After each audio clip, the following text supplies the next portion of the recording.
Okay, welcome gamers and geeks to another D&D session. I'm Anthony, I'm the DM. I run games of Dungeons and Dragons on the Games and Geekery Discord server, and wow, my hair's a mess. Anyway, today we're playing Roaming Ruckus, which is the new name for what had been the Halfling Hunger campaign, since we're not helping halflings anymore. Yeah, it's kind of just moved on from that. You know, it's go around, do this thing, you know, whatever's on our mind, and you know, there's not really much of a plan. But I guess that's kind of the beauty of it, is that there isn't much of a plan. Now you're a roaming ruckus, yes. So yeah, we can go wherever we want and do whatever we want. Chaos. Yeah, and basically, bullshit keeps following us. Bullshit. Yeah. Bullshit keeps following you. Okay. Okay. So. Would you like to introduce yourselves? Right. I'm Quill Herblin, an Arrow Crow Wizard Artificer, Uh-huh. and is probably starting to piss off the Guild of Technology. Oh, why is that? Well, I'm part of the guild, but not behind the desk. Yeah, you're not really pulling your weight. Yeah. Yeah, I remember that now. I think they said something about you not going out and paying your dues or something. I don't know. Or might be remembering things wrong.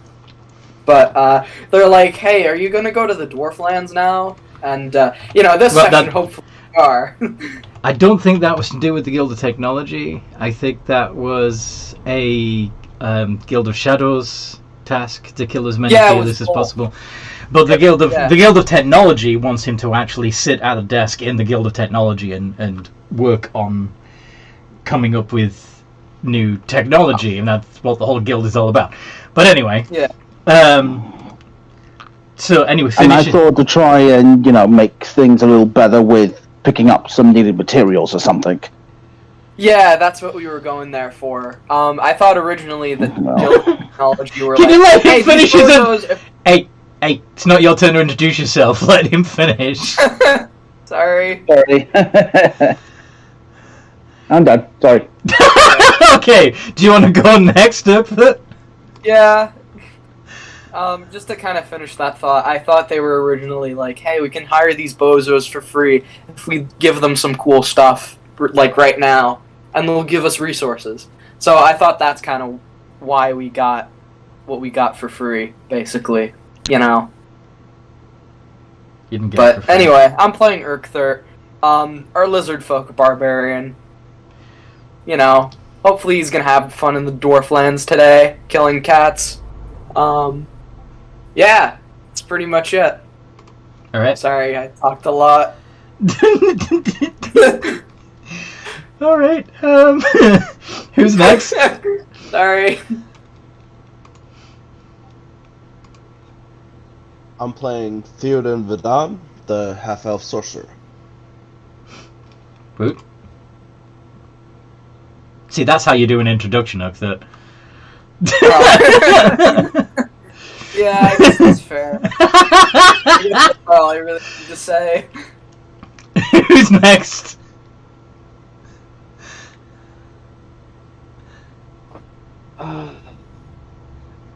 Sally? Yeah, I had to think who I was playing today. I'm playing Sally, the ASMR cleric. Yup. And back into the room. Seftis. Okay, go.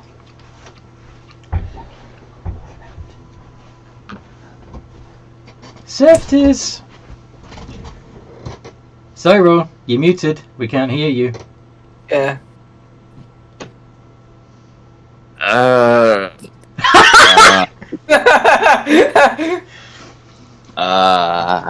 Okay, so How you feeling? I have full plate armor. That's really cool. And I have a tower shield. Well, I don't have this stuff. I wish I had stuff. However, What? Snake person. You anti-pure blood paladin. Yeah. Called Snake. Snake person. There's a snake in my boot. Yeah, it's because you are a snake and you're wearing boots. So, of course, you've got a snake in your boots. Anyway. Yeah. There's a snake in my boots. Oh boy. Okay, what happened last time we played, guys? God, it's always so hard trying to come up with where we started. Where did you end up? And how did you then go back and figure out how you got there?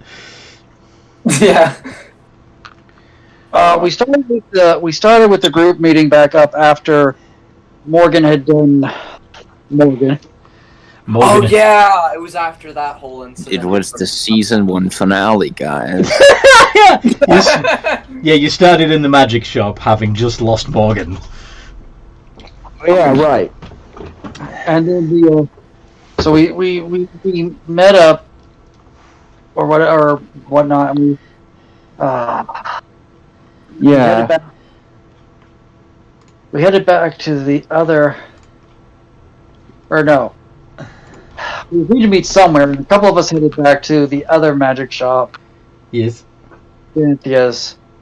To tell her what we'd learned of the owner of this shop, who was very weird and quickly magicking his shop into something less dangerously laid out.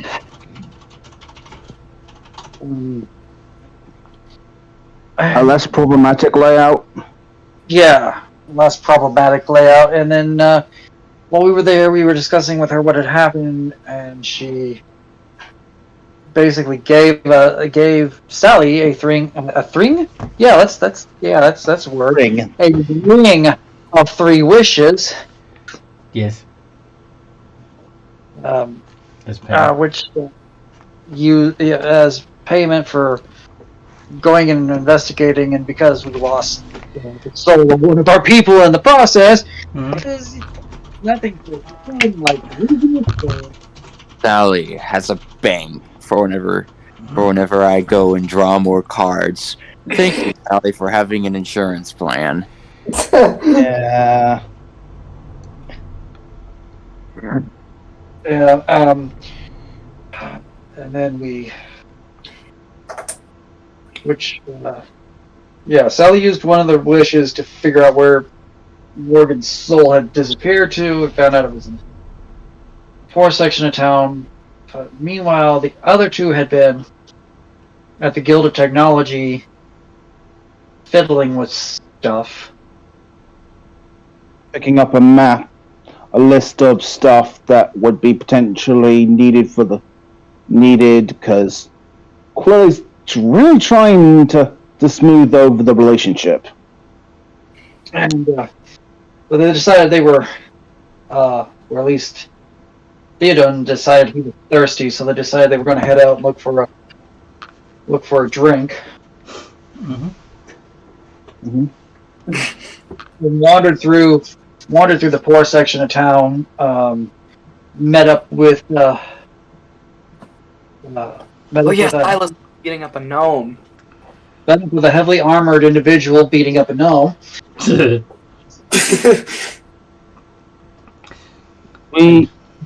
I remember we basically tried to figure out what the hell was going on, but we didn't try to, press our way into an argument. And Pandemonium. Yeah. And then eventually they made their way past that, and having not interfered, but having learned just a little bit of information, they made them unsheath the weapon. Yeah, it's a fun place. They didn't stick around long, but they got some liquor to go. Yep. Magic, fun, drug, liquor. Anyway, then I remember once we met up with Sally, we discovered that we basically walked past the location of the soul of Morgan's soul. Yep. So we went back to see if we could find out what it was, and lo and behold, it in the shield of the heavily armored guy. Mm-hmm. Yeah. So that's something exciting to deal with. While we were there talking to him, what appeared to be another a tiger leonin or some Yeah, kind of- looked like a Leonin, except on closer inspection, his hands were on backwards. Yeah. which led us to Took you a little too long to figure out that he was... not a beast folk, and he was just there to cause all kinds of mischief, and we wound up Rakshasa. beating on him for a while because houses are tough. Yes, they are. Yeah, I got like that one turn though, so that whittled them down quite a bit. Mm-hmm. But then on the upside, it did inspire Quill to try and open up a shop for his potions to see if he can't help with the community. I don't know. It goes when basically he's when he's I'm trying to remember the right word. Breathe. But yeah, we finished with that. The guy decided to come along with us to protect the souls and over his shield. So and yeah, we then went somewhere that bored the heck out of our two more let me hit something people because we were filling out Paper. At least before I got a new hat and some teeth. From the potentially something demonic. It's not demonic. It'll be fine. Don't worry. It's just a skull. It won't do anything. And the teeth. Yep. Yeah, and the teeth. It's going on the sword too. Mm. Well, I mean, I think we already took it to the sword last session. To the shop last session. Yeah, you took the. You dropped off the sword and the teeth at the Guild of Technology, which means the next time you fought somebody, you didn't have your chainsword. Yeah, that was just more of a. Actually, we're going a bit ahead. I'll let Sally finish. Sorry, just thought I'd mention that. Go on. And I remember now. We went after all of this. We of course went to go and get something to eat, and then after that, we decided to do a bit of sparring. Yeah. Who was doing the sparring? Do you remember? I went against Sepsis. Which he managed to keep me pinned down with his Aura Conquest. But I managed to do a significant amount of damage by targeting his defenses. Did it? Okay. And that put Oakthird against Theoden, yes? Yep. Yep. Well, Sally refereed. Yes. Yeah.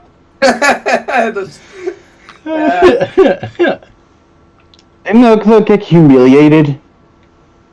No, I think, I threw, Theoden around, and he was like, hey, you want to give up? And he was like, no, and he kind of burning hands to his face. But I won that fight, although he did kind of take a little longer than usual, because he was messing around. And Quill didn't do too badly, but still lost to someone that could, take a punch. Yeah, yours was pretty close from what I remember. I took at least half his hit points, and he basically smashed me to the ground, and I conceded.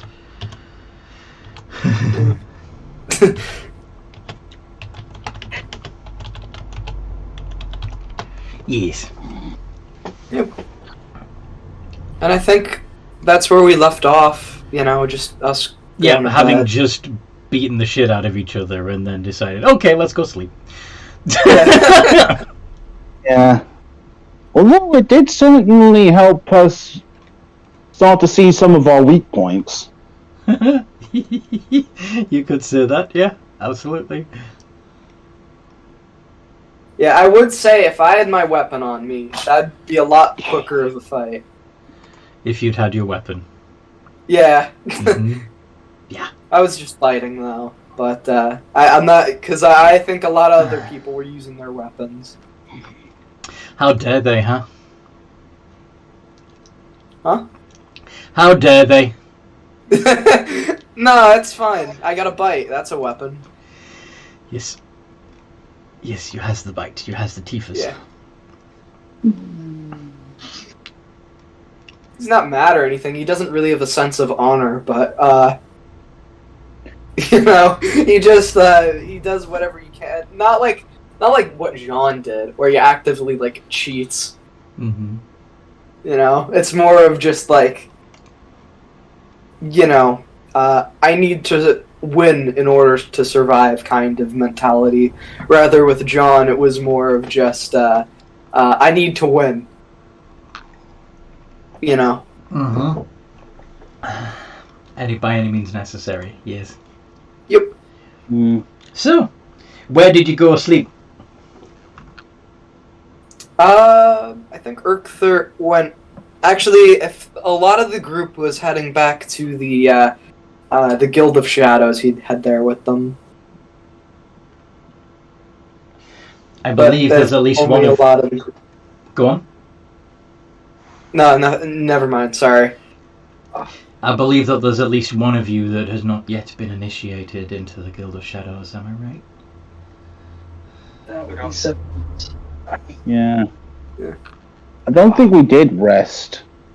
I think we kind of put a pin in it after they beat the hell out of each other. But part. Yeah, I thought we were going to bed though. Yeah, well, you were going to Yeah. go find somewhere to sleep. So where would you have gone? Theoden would have gone to the Guild of Knowledge. Nice. And Sally would have gone to the Temple of Palor. Okay. Yeah. What In about... Oh. In that case, Urkther, we'll just go back to sleep at the arena. Alright. What about Seftis?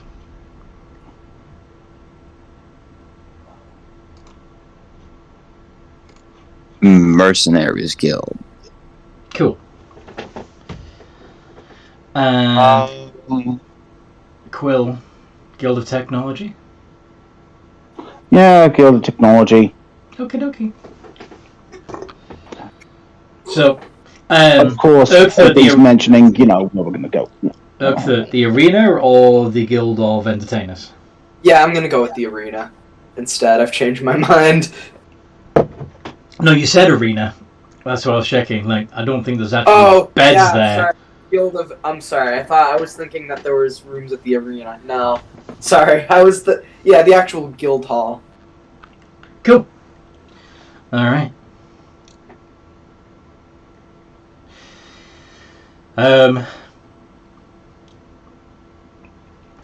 When you so when you get there, you to your various guilds and go find somewhere to sleep.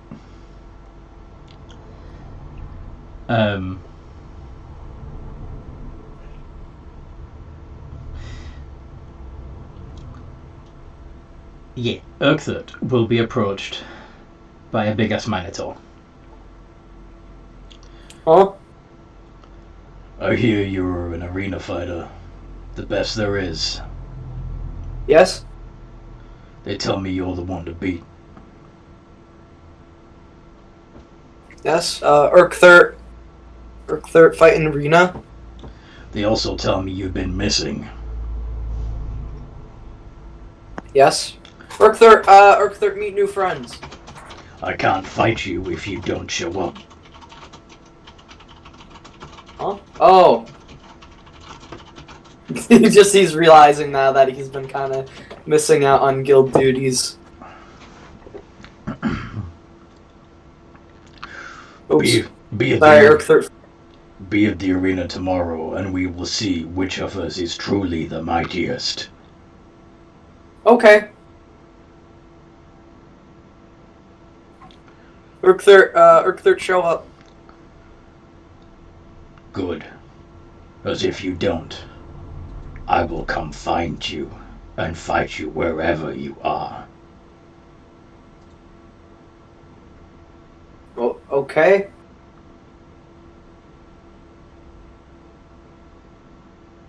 Yeah, he's kind of a little defensive about those words. Yeah, that definitely does sound like a veiled threat. It's not a veiled threat. It's overt. Come meet me in the arena tomorrow and fight me, or I will hunt you down and fight you wherever. That's not veiled at all. Sorry, yeah. But anyway, then he goes. Go on. I'm really gonna need that sword. Yeah. So he's gonna go to his bed and you see him praying over his great axe before he actually goes to sleep. Oh, he's probably thinking in his head, oh, it's the weird fleshy thing that Sally does. Common thing. Alright. By the way, he looks a little something like that. Oh, wow. So. Oh, he's a fucking unit. Oh, yeah. I guess we're about to really throw down. So, anyway, you sleep. Is there anything in particular that any of you guys want to do with your downtime during your long rest? Find plans. What was that, Seftis? Baptist is going to be looking for some jobs in the Dwarven land. Looking for some jobs in the Dwarven land, some mercenary work, eh? Alright.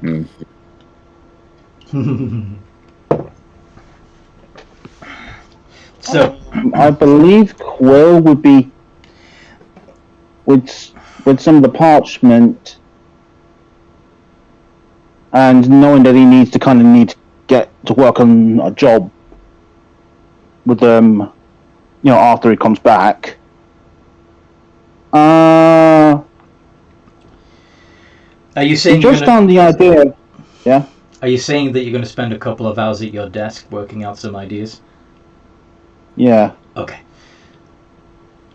Such as the current idea I'm having right now is that what if there was a way to imbue a creature with the traits of another creature temporarily? Okay.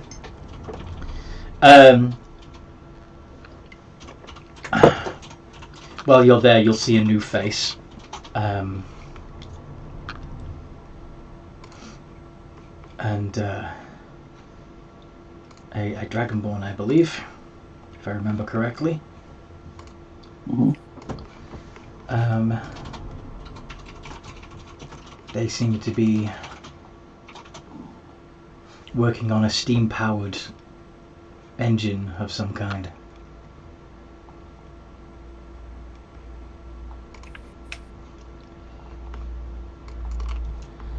I'm not going to bother him. He looks like he's hard at work.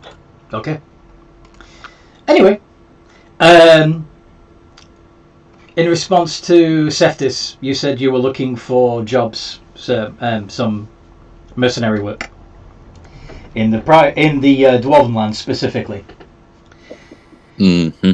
It looks like the merchants, the market has recently had a little bit of trouble with thieves. The Fearless that run the market aren't very big or strong, and they can't very easily stop anybody who tries to steal shit.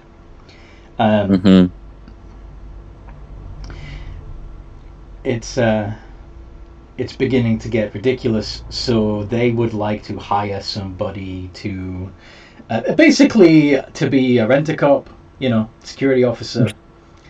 Security guard, yeah. They want a security guard. Someone who can stop the thieves and beat them up. You can be a temporary security guard.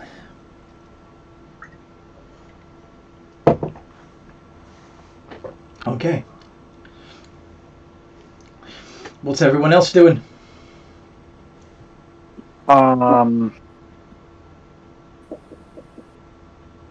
Get your ass in here.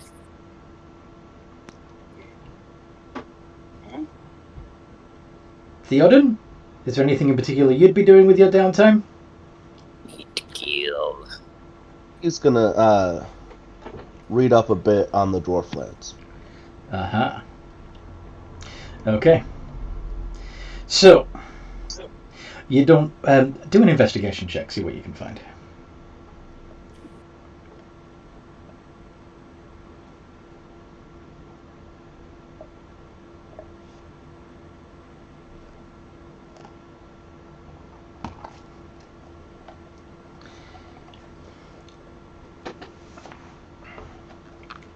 $19. Awesome. So you find out from a couple of books that the dwarves are very private, very secluded, and they like it that way. There's actually multiple dwarven kingdoms, each on a different mountain peak within the ring of mountains that forms the dwarf lands. The visitors are generally only permitted to access the first of these dwarven cities, and that's you also find out that in a much more recent document that a decade or so ago they had a bit of a problem with the Tarrasque, which destroyed half the cities, was eventually taken out by some heroes and beheaded. The remains returned to a stony form called Terraskeen, and the dwarves have been mining it ever since to try and make sure that it doesn't heal up and come back. The head is still missing, and nobody knows where it is. For a while, it was on display in the middle of Coal City, but somebody removed it, and no one knows where it is.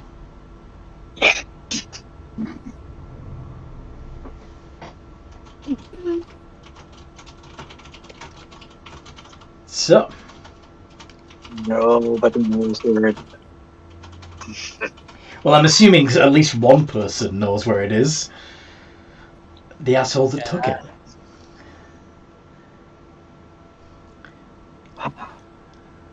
I think it's one of 3 places, maybe? Okay, what are your theories, Jeff? Well, because I remember what group took it. Yep. It's either in Avernus, or it's in one of 2 shops in Coal City. Which 2 shops? Well, it's either in the brand new one that just recently opened, or it's in the old one. If that's still opening, that's still open and running. I believe that one got replaced by a instant fortress. Just smash. Yeah, I think we fixed that. Okay. I want to say that I want to say that Keller wished that back to. Yeah, I think. Yeah, I think you're right. But yeah, Keller also didn't find a big ass Tarrasque head there, did he? No. It's either in the new one somewhere for some reason, basically being carried around by the shopkeeper, or it's in Avernus having been with the person who actually was strong enough to move it. Yeah, that dude. Mm-hmm. Well, that chick. Right. Yeah.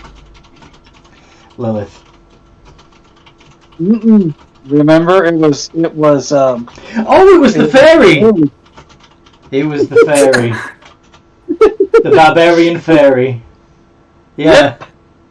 The barbarian fairy, who for some god-awful reason decided they needed a Tarrasque head. It's mine now. Yeah. Apologies to everybody for the tangent. All right, back to the. Well, what would Sally be doing with her downtime? Praying for the power to keep these knuckleheads safe. So, divine intervention to see if she can get an upgrade. What are you going to be divine intervent? What are you going to be asking of your god? I'll figure that out. It's kind of important. Well, no, it's really not, because, it fails. Doesn't get replied anyway, yeah. It's a little backwards, but okay. It was the same things it would have been one of the two things we've been talking about, depending on what Paler felt like doing, either turning into a Deva, or right, yes. Right. The permanent execution of her radiant soul. Yeah. The other thing she will be doing after she wakes up from her rest will be switching out a couple of spells. I'm removing both locate spells, so I've taken off locate object and locate creature, and replaced them with tongue and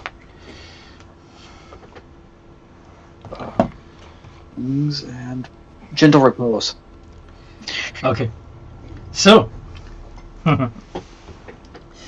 anybody else doing any at the end of a long rest stuff? Like Quill, are you changing any of your infusions or spells? Yeah. Let's see.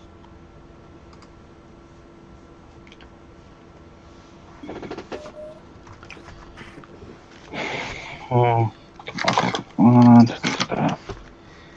We can come back to you if you're not ready. Let's see here. I'm probably thinking switch sleep with cause fear. Nice. Of my wizard side. Mm-hmm.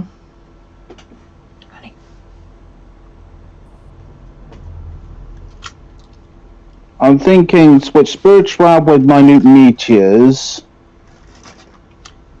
You're gonna replace minute meteors with spirit shroud?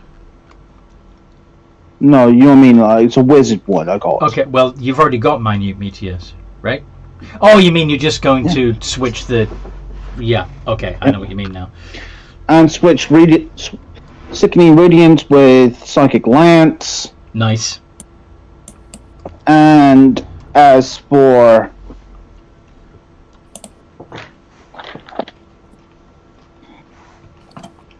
your infusions? I think the current infusions work. Awesome. And as I don't...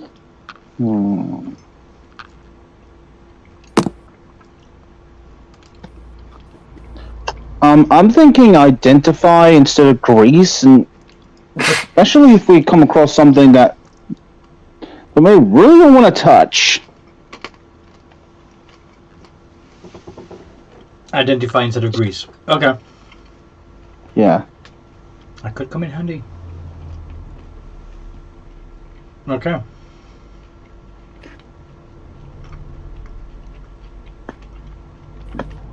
So, you finish your long rests. You're all back up to all your hit points, all your spell slots. Nice. I am going to go get that sword before this guy decides, hey, I'm going to fight you now. Okay. Because So, yeah. I need a weapon in order to have a chance at that fight. Because it seems like you're really hyping this up. And this doesn't seem like it's going to be a very easy enemy. And if I was going to make a guess out of game, this guy's probably like a paladin or something. I don't know. I'm probably in some sort of trouble, and I'll definitely need my weapon, so I'll go get that. Yeah, it definitely does sound like you would need to be at full strength. Yeah. Okay. Hey, and I get to see what the Rakshasa teeth did to my cool sword. You know, the tooth sword. Mm-hmm. Tooth sword plus, even. Otherwise, I would have no idea what plus means.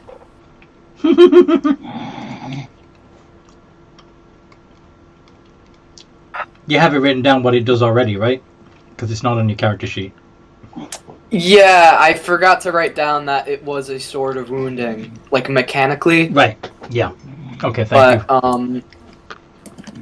Yep. Tooth sword. Okay. Sword wounding. So you're going to be at the Guild of Technology as soon as the doors open, saying, "Give me my sword!"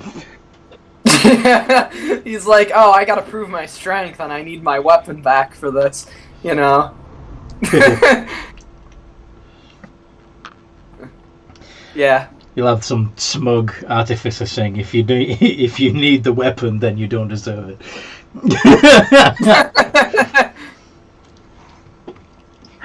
Yeah, that guy better kept that under his breath, or I just found breakfast.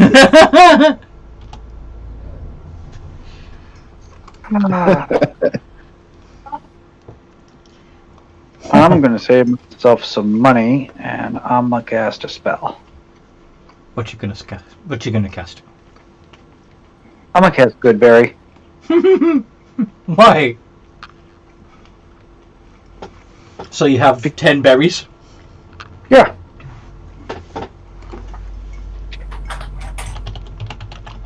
Then I'm gonna eat one, so I'm gonna have 9. Why do you need to eat one now?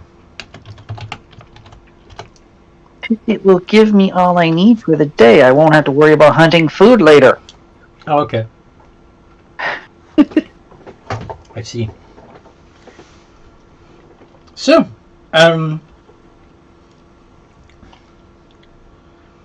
there's a... So yeah, you find several artificers working on things. Probably including Quill, scribbling away at his desk on... Do I need to make any kind of roll to see if Arcana. The idea works? Arcana. Okay, got it.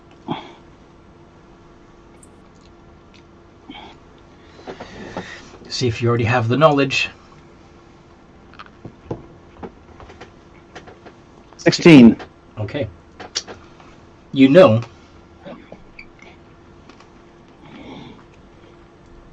that there has been some work done regarding this already, where a half-elf was able to store the energy of a creature within some life glass and then imbue those character traits into magic items. He was, for example, he managed to capture a rabbit, absorb a rabbit into life glass, and then infuse his traveling chest with the spirit of the rabbit, allowing the traveling chest to hop along behind him as he walked.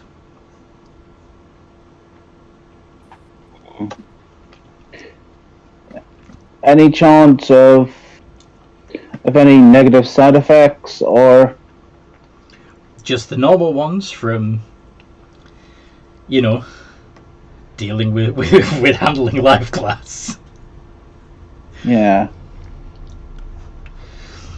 it's like I could. There's It could also work. But there's also the possibility of the reason why he did it with items rather than infusing the spirit into another person is that you then basically have two spirits inhabiting the same body you have a contest of wills then, which is fun. which could make the mental state of the user suffer immensely. Well, yeah, a little bit, yeah.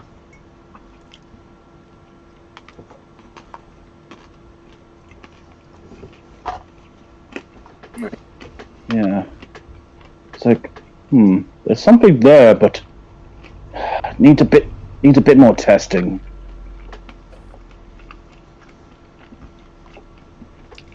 Oh, you need to find this half elf. Yeah. I wonder if that half elf is around. Do a bit more research, see what you can find out about Mike.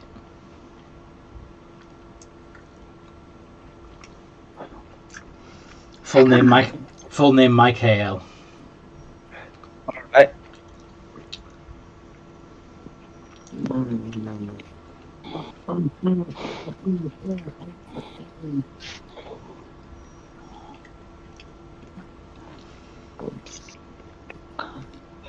Right. Do I need to roll again, or are we moving on to a different person, or? Well, this is. Do you have? What's your background? Let's see. Noble. Okay. Yeah, you're gonna have to find somebody who knows that knowledge. Yeah. It's not something you just know.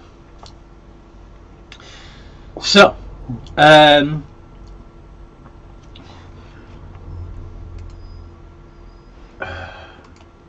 Okay. and of course, there's also the kid who's been working on your sword. Who? Yay, the cool sword. Uh-huh.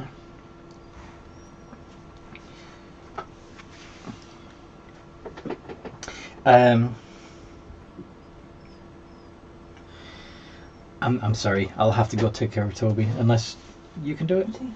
Okay.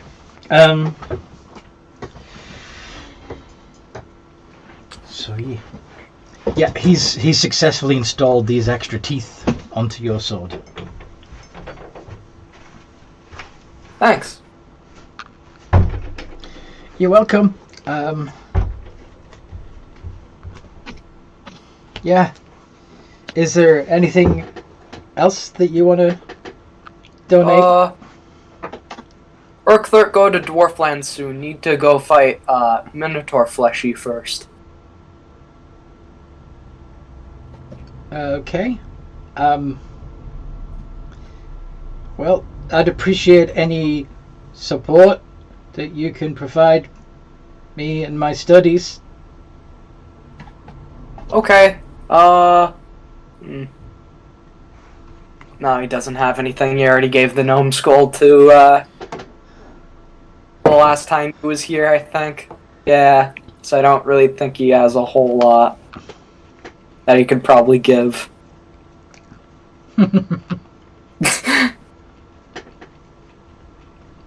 Yeah. He'll probably ask Quill here. Mm-hmm. Oh, okay. Can Urkthlert see Quill? Yep, you can see Quill. Yay. He's like, hey, look that. Hi. Urkthert need to go fight Minotaur Fleshy today. Urkthert forget to go to arena place, and Minotaur Fleshy angry and want to fight Urkthert. So Urkthert need to go do that before Dwarf lands. Alright. Wrong. I should. Alright. So for some reason, a Sapphire Dragonborn working several desks away just turns around and says, "Rah!" It's like having trouble over there. Is Train having trouble? Yes, Train cannot find that one particular screw.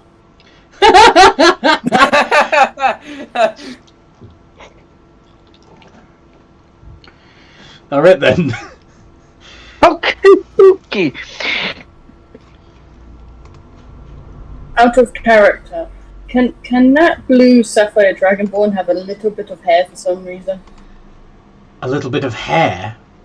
Yeah, like the character he's based on. Like the character he's based on. What character is he based on? Chaser? Sorry? Skull Chaser. One of the drawings I did of him was him with a burnt off mohawk. Well, he probably has like a plume of like downy feathers as a crest. Does that make sense? It's burnt feathers now. Slightly burnt. Slightly burnt feathers. Okay. Quill want to go watch? You're gonna watch him building steam engines, or? No, he's asking about the fight. Oh, you're asking Quill if he wants to go watch the fight. Quill. Yeah. Well, I normally would, but unfortunately I do need to focus a bit on my research, because, well, even after we come back, the guild's going to be expecting me to do some work, or something might happen. I don't know what yet, but someone tells me I don't want to find out. Okay. Urkthert go then. Urkthert see Quill later. Where Quill and Urkthert and friends meet. Did the party discuss that before we split off? I assume you figured out where each of you were going, so that you'd know where to find each other. But so, Train, if you want to offer to cover for Quill so that Quill can go to the arena, please do.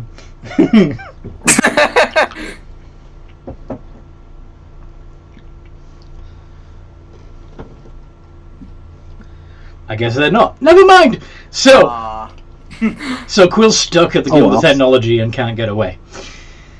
That's gonna make this. Well, not being funny. He is repeatedly getting hints now, but get to work. Yeah. What was that? Sorry, I don't. You okay, Jeff? Oh, jeez. Did you, like, hurt your hand or something? I have no idea. He's just put himself on mute. He might have been trying to sneeze. I don't know. Anyway, tell you about my other foot cramp. Oh no. Oof. Yeah, more or less. So where would Urkthert be going next? Now that he's got his the arena. You're going straight to the arena? You're not going to stop by the Guild of Technology to pick up Sally, or the Guild of Mercenaries to pick up Seftis? Yeah, actually, it's a bad idea to split the party. He'll go to the Guild of Technology and see where Sally's at. Sorry, Theoden. Right. Oh, Theoden, yeah. Theoden's at the Guild of Knowledge. Sally. Knowledge? Yeah, Theoden's at the Guild of Knowledge. Sally's at the Temple of Palo. So yes, Yeah, he'll head to whatever's closest. the Guild of Knowledge is right next to the Guild of Technology. So Yeah, he'll head over to the Guild of Knowledge and ask, look for Theoden. hmm Sally would be out in the town square. Okay, so you see Sally standing in the town in the town square, not the Guild Square. Town square. Okay. So, you don't see Sally. You head over to the Guild of Knowledge. You see Theoden poring over some books about dwarves.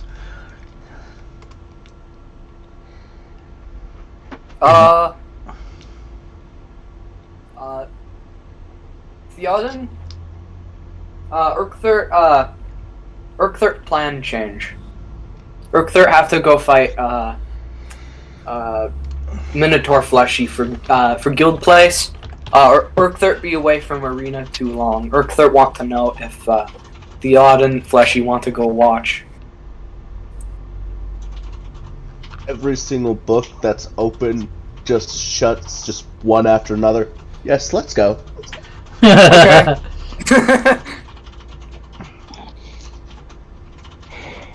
Yeah, and then we'll go looking for Sally and Silas next. Silas? Seftus.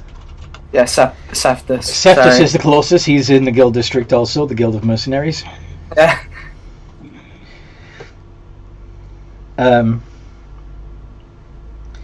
You head into the... This is going to be the first time you've gone into the Guild of Mercenaries. The fellow at the front desk says, "Howdy, partner. Are you looking to find some mercenaries, or are you looking to sign up to be one?" Urkther looking for Septa's friend, Fleshy. Oh. You Meet yesterday. hoping to give him some work, or is this a personal affair? Yes. Well, which one? Personal. Urkther wanted to ask Septus if want to watch arena fight. Oh, you're going to be fighting in the arena today? Yes. Urkther have to go fight Minotaur Fleshy. Urkther be away from arena too long.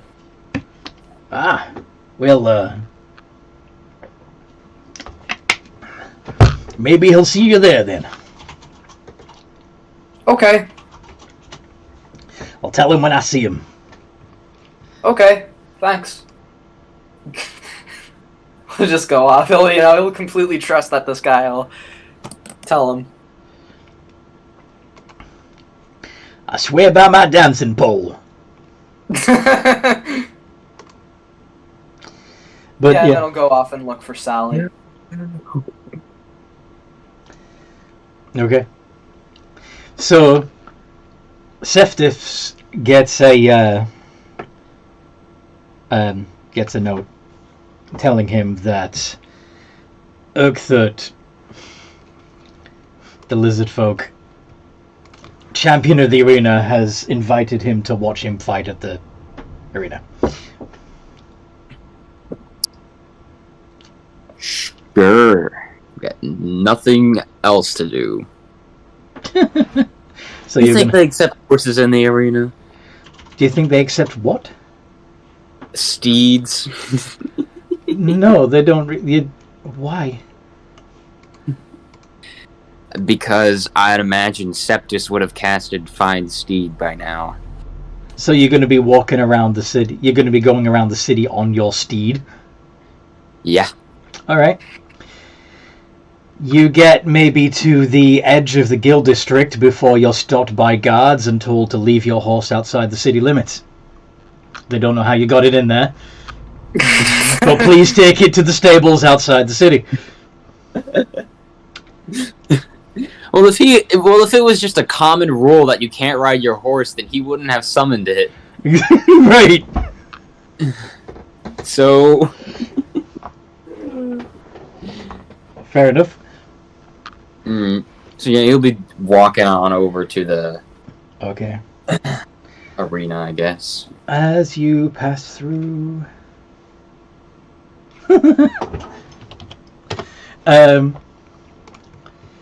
you pass through Coal City, on the way to the arena, you inevitably will all pass through the town square. Because it is about halfway between the Guild District and the arena, if you're not taking back streets. So, I imagine that the first group to bump into Sally would be Upthert and Theoden. Seeing Sally standing in the middle of the town square. Hi. He just waves. Waves back. Be right with you. Go on to the blacksmith. Okay, Urkther just want to know if Sally want to go see, Urkther in arena fight. Urkther have to go fight, Minotaur Fleshy at arena. Been away from... Urkther go away from arena too long. Yeah, I'll meet you there, Urkther. I just Okay. want to check. I just want to check on something real quick, and then. Yeah, he'll head there then. Okay. So what is Sally doing in the town square? I'm going to go to the blacksmith who I paid a fair amount of money to see, because I don't remember how many days it's been at this point, how my mithril plate is coming. Mm-hmm. Okay. The Yep. This is Thorson, I believe. Yeah.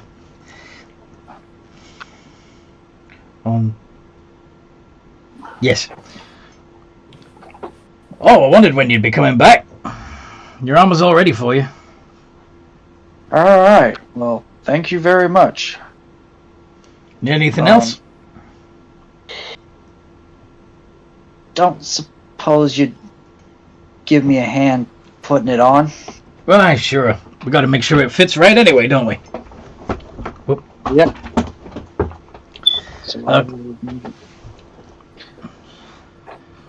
So, yes, you've got your mithril armor on. Hi, Toby. What you doing, silly boy? The chainmail I had on. I want to pet the Toby. Come to Wales and pet him.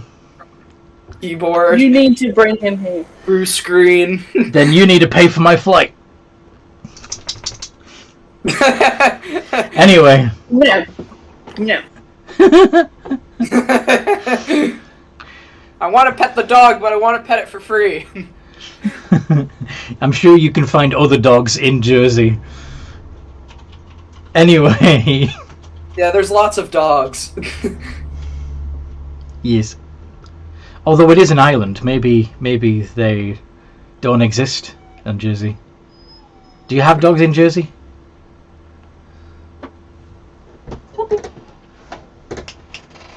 Toby, you're not going out I again. mean, I guess. I live in New Jersey, and I see a lot of dogs. Yeah, we're talking about the old Jersey, the island off the coast of France. Island. Alright. Not New Jersey. That place is pooey. Oh, man! Like we see on the media, Oh. like every show, every movie shits all over New Jersey. I can't believe everybody hates New Jersey. Even Futurama hates New Jersey. Yeah. And that's in the future. Man, past, present, and future, it all sucks. Damn, dude. Man, that sucks. And I live here. What's your actual rating of New Jersey? It's it's a 5 out of 10, I guess. It's like a alright place to live. It's just It's alright. There's a lot of taxes here. You know? How do you feel about It's kind of like New York, but if New York was was shittier? South. Yeah. There's the shitty parts too. I won't comment on that, but just that New York is not a very nice place to be. Yeah, I know. We've seen the movies. Anyway. Yeah, so like South Jersey, like in all fairness, is very nice. Okay, cool. Like, yeah. Like, that's not like what you'd think of as... Should we get back to the game? Yeah, sorry. So anyway, probably by the time that Seftis is walking through the town centre, Sally has on her shiny new armour. Looking all shiny and shit. Yay! What is she wearing? Sorry? What is she wearing? Sally, what are you wearing? Wearing mithril plate. Oh, another full plate set. Okay. Yeah. Okay, Septus is going to like his new friend now. Full plate bros. Uh-huh. Plate It's, buddies. It's very, very bright and shiny and because it's that nice bright silvery It's bluish color. Yes. It's mithril. And it's also Yes, it- brand spanking new, so not Yep. covered in scratches and dings and dirt like Seftis' armour. But Is anyway, your arm fired by someone? Huh? what did you say, Seftis? A walk over. He's going to... Have you been inspired by someone to get a new set of armor? Actually, I had placed the order for this armor before I met you. I was just waiting on the blacksmith to finish crafting it. Ah, that is why it is so shiny. What is this made out of? I feel like I've seen this before. The lightweight metal known as mithril. Ah, mithril. Easy. I considered that, but I just decided to get stronger instead.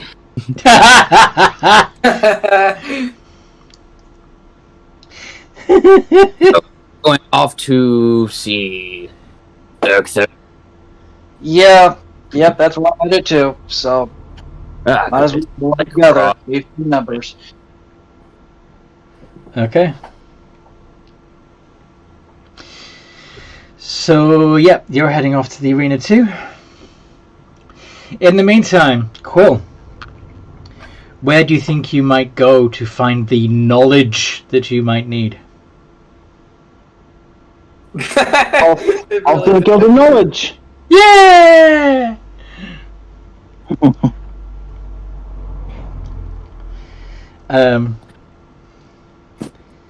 So there's a elf at the front desk. There's the library that I'm pretty sure you've been to before. Are you just going to walk in and head to the library, or are you going to ask the lady for help? Yeah, I'm gonna ask her for help.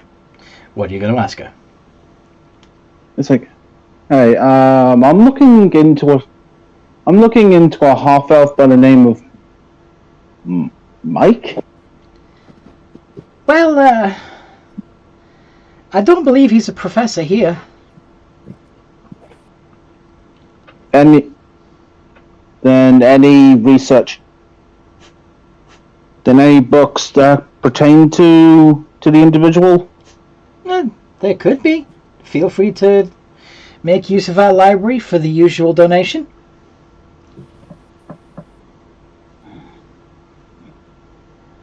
Alright. Oh god. Oh. Right. Okay, I gotta remember here. What's the donation thing again, Anthony? It's usually 10 gold pieces, which would be equal to 1 platinum.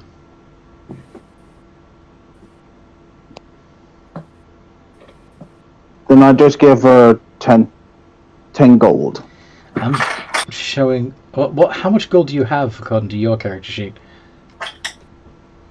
So far, still got the 500. Okay. But then, obviously, mine's down from the purchase. On my version, Previous purchase. On my version, all you have to your name is 1 platinum piece. But okay. Because we haven't gone for a level up yet. What? Which is normally when I update the things, but... Oh, I see. Okay. Yeah. But anyway, I see what you're saying now. So anyway, you give 10 gold and have a look through the books. And make an investigation check to see what you can find regarding Michael and his life glass studies. Alright.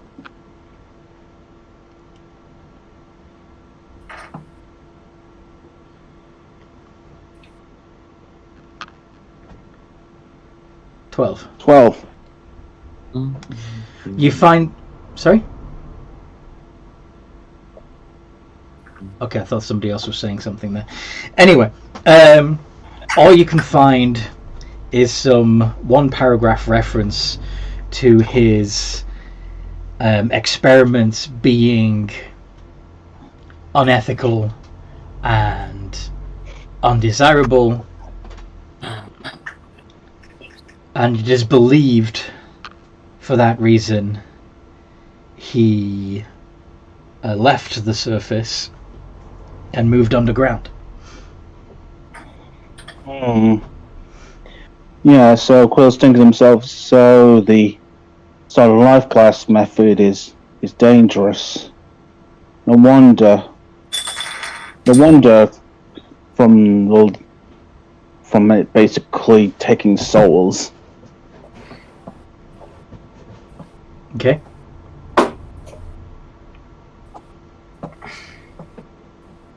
So what you gonna do? Like there has to be a safer way of doing it.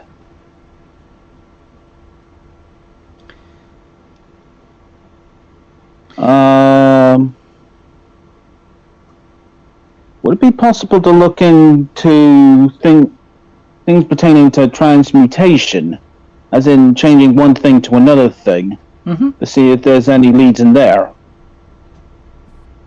Yeah. Go ahead and do another investigation on the subject of transmutation. That one will be a lot easier. 14. Nice. You find books and books and books on the subject of transmutation, including very specific spells and methods. The most effective way to transform one creature to another creature, or one object to a creature, or even a creature to an object, is the true polymorph spell.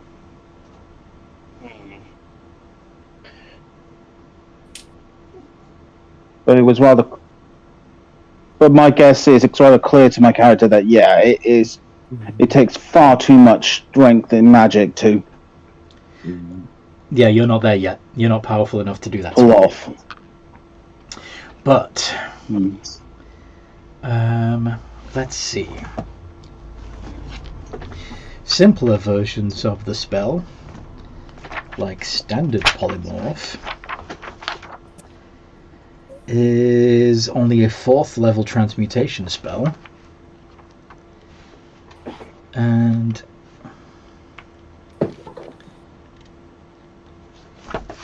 even a multiclassing spellcaster should be able to cast 4th level spells once they reach level 7 once they become a 7th level spellcaster.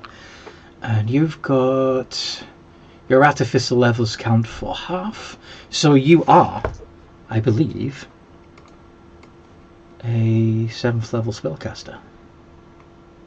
In fact, according to this, you're an 8th level spellcaster. Yeah. Because my app calculates it automatically. So yeah, if you want to, as a wizard, you can spend some time copying the polymorph spell into your spellbook. It would be outside of my spending. What do you mean? If it's 50 per... Oh, you can't afford it? No. That's like 400 gold outright. That's several hours. Yeah, 4 hours. Let me double check. Let me just check your math is right there. For each level of the spell, the process takes 2 hours. Oh yeah, okay. And costs 50 gold. So it would be 8 hours to practice and write out the spell.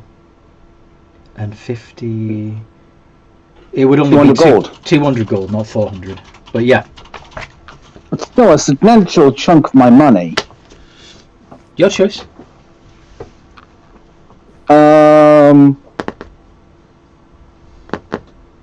Then, from there, would there be any books that would be basically trying to mix creatures by potions means? Alchemical methods of mutating creatures into monstrosities. Because there has to be like a safe way of doing it. Because I assume permanent changes would not be desirable.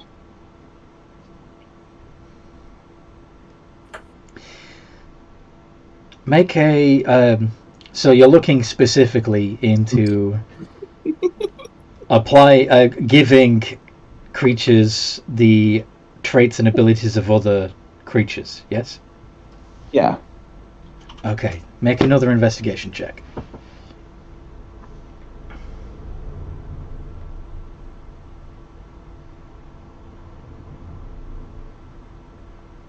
Nice! Nice! Okay.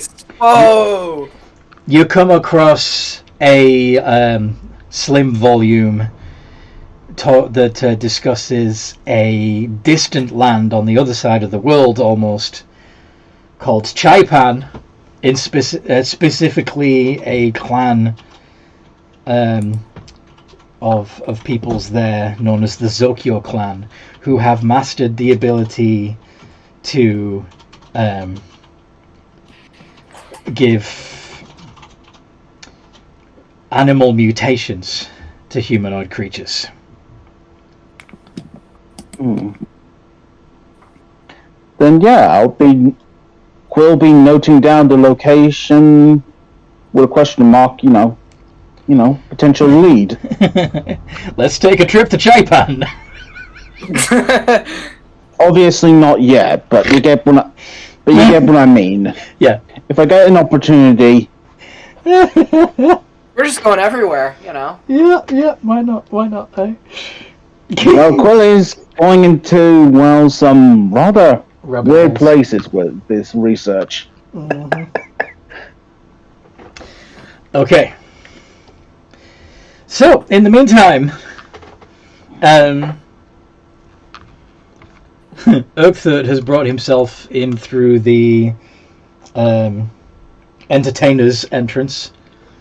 Does Theoden want to come in that way too, or will Theoden be going in as a patron / gambler?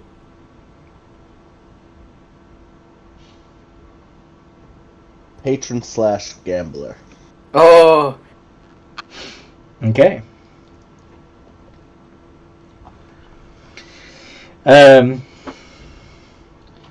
So yeah, when you go in through the spectator's entrance, you see that there is a desk surrounded by a metal cage where people are placing bets, and there's access to the seating of the arena.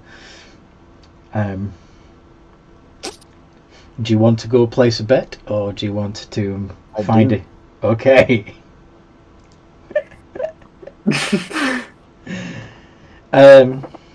I wonder how this is gonna go. What are the odds?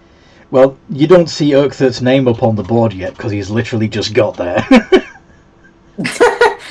Oh, darn. You want to wait till he's up on the board, or are you going to just bet on the next fight regardless?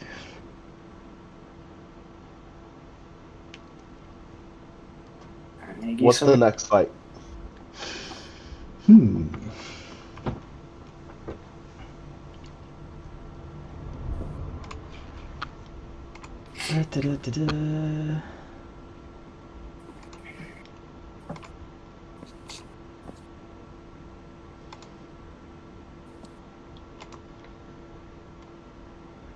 The next fight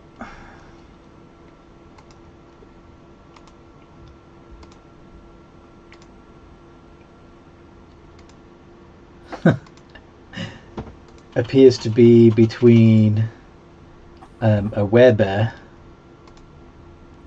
and...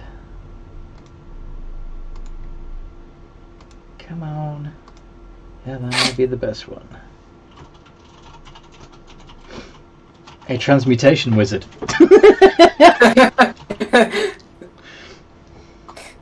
It just doesn't give their names. It just it tells them. Well, it does. It does have the names, but I just like. Oh, yeah. Question: are there different betting booths?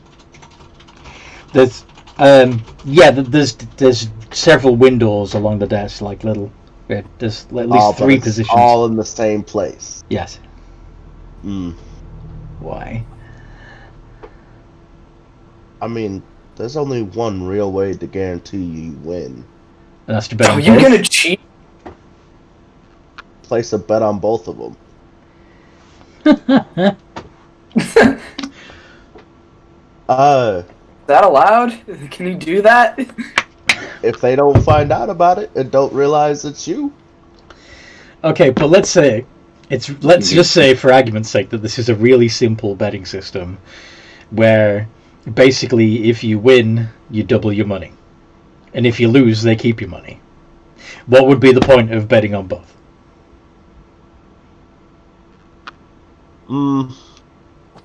That is true. You'd just essentially be giving them more money. Or you'd break even every time. Yeah.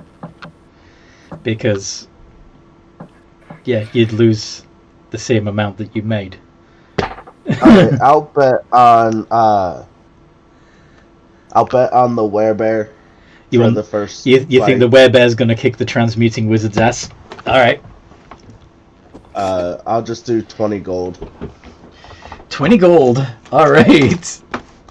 Let's see and then once I see Earthdirt's name, I'm gonna bet.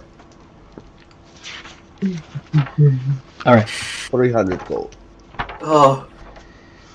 Okay. Well, now there's a pressure involved. Well, let's see how this plays out, because obviously, we'll have to see how the fight. Yeah. We're gonna spend all session here, and we're not gonna get any work done again. Oh. Sorry, somebody gave me an idea at the beginning of the game, and I ran with it. I apologize. Blemquill. You were supposed to hear that.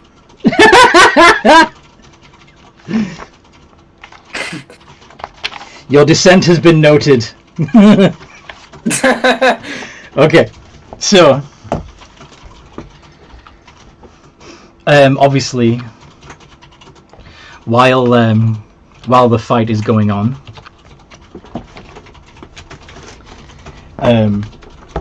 Urkthirt will be making arrangements to fight the Minotaur. Yep.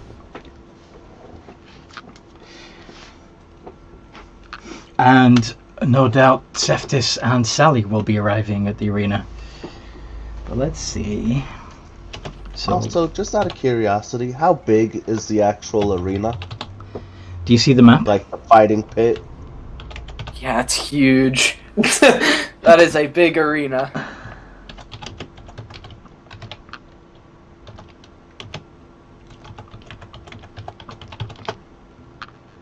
Oh, Transmuter's going first. Transmuter wins the initiative. Not terribly surprising, he's a bit faster. Werebear's bigger though. So. He's gonna need a good spell in order to deal with this one. Because if that guy closes the gap, I feel like it's all over for him.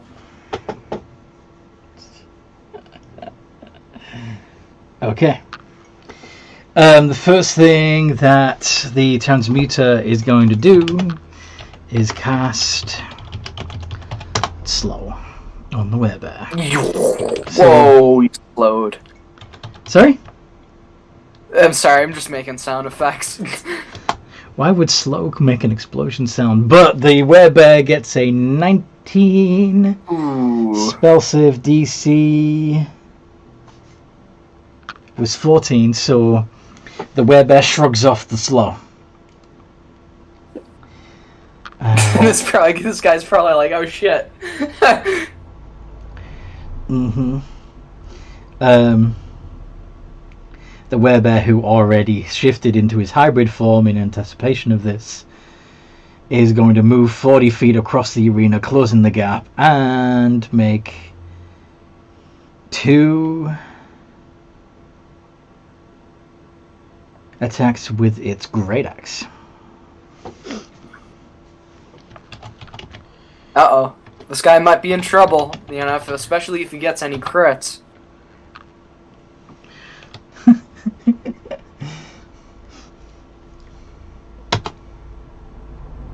Oh, 9s across the board. 16 and 16 both hit, even with the transmuter's mage armor up, it still hits. 2d12 plus 8. 17 points of slashing damage.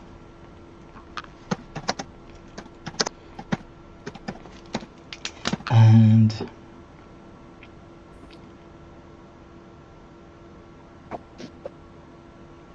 yeah, that definitely could be a lot worse. Yep. So now the Could be a completely different werebear, which would make it completely unrealistic. What'd you say? I said it could be a completely different werebear, which would have made it completely ridiculous. So oh! Yeah, it's just a standard werebear stat block. I'm not using a specific character. 16 passes. Oh, and he also passes. Damn, this guy is like shrugging off this guy's spells like there's no tomorrow. The transmuter tries to get away. The werebear does an opportunity attack. 12 misses. Ooh. But then he can close the gap again. And once again, swing twice with his great axe. Whoa. Ooh. Oh no, you didn't swing. I thought you rolled the 12. I haven't done it. I haven't done it yet. I'm just looking at something. Plus 7. 14 and 18. Only one of those hits. So that's a d12 plus 4. 7 more points of damage on the transmuter.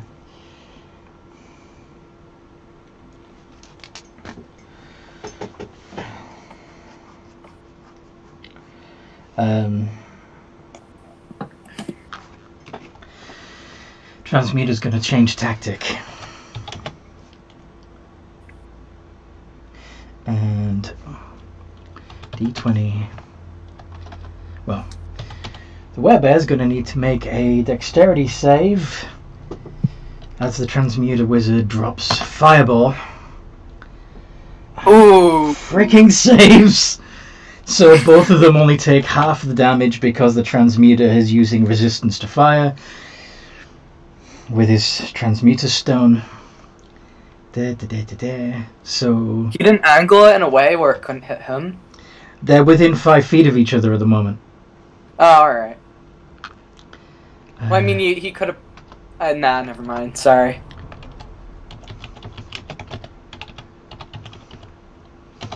I suppose the werebear is lad, but no, he didn't. 8d6 over 2. Both of them take 11. Ooh, this guy's not looking good. Mm-hmm.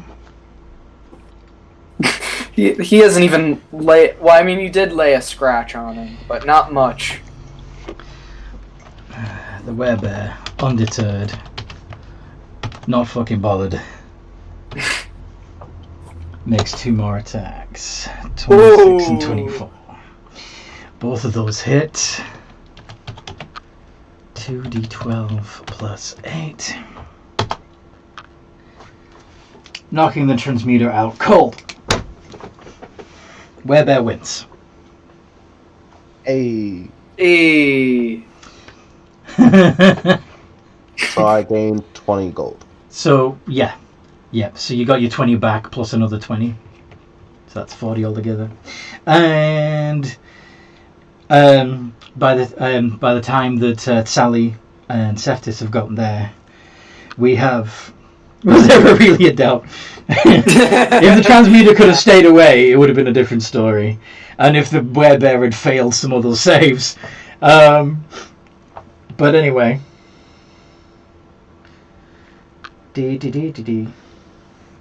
What was I saying? The Wizard's Arcane Burst is pretty cool, but they were awesome. Is it possible for me to find Arthur before he starts his match? Yeah, what do you want to have said to him before he went in there? Let's retroactively have that conversation. What did you say? What would you have said to him? I'm just gonna ask if he gets into trouble, if he would like me to help. No. Okay. Okay. So, when Seftis and Sally get there, and Theoden is collecting his winnings, Uchther's name is up on the board, and he's facing off against Bullshit the Minotaur. Oh God, I feel like I know gold. what's about to happen to me. Where's the GIF? Where's the GIF? Where's the GIF?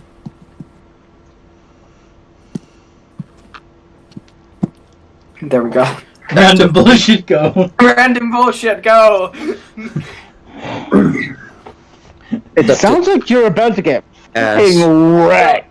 I feel like that's the case too, but I'm gonna give it my all.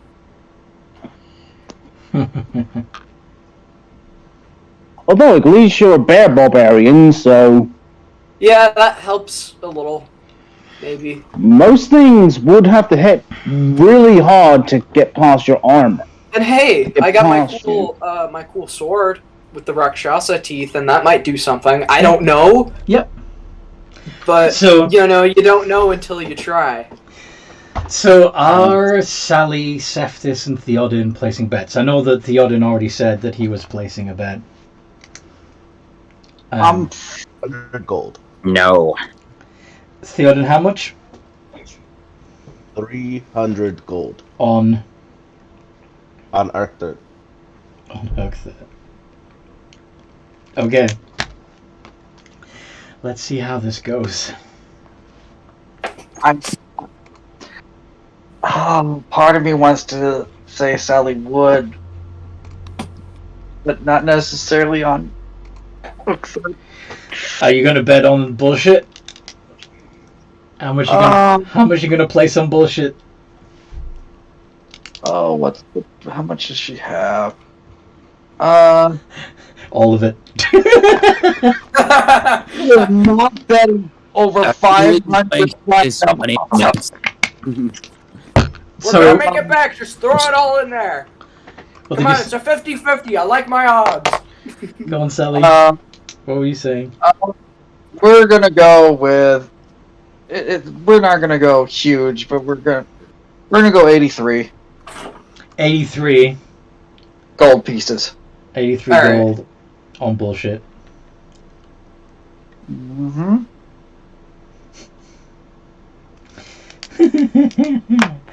Okay. Third, are you ready? Yep. Alright. They're So, rolling it. yeah, you both step out into the arena. The crowd goes wild. Roll initiative. Yo! Whoa! Big numbers. Do I have...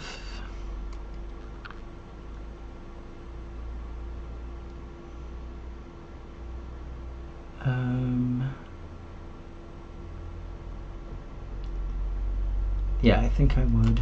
Yeah.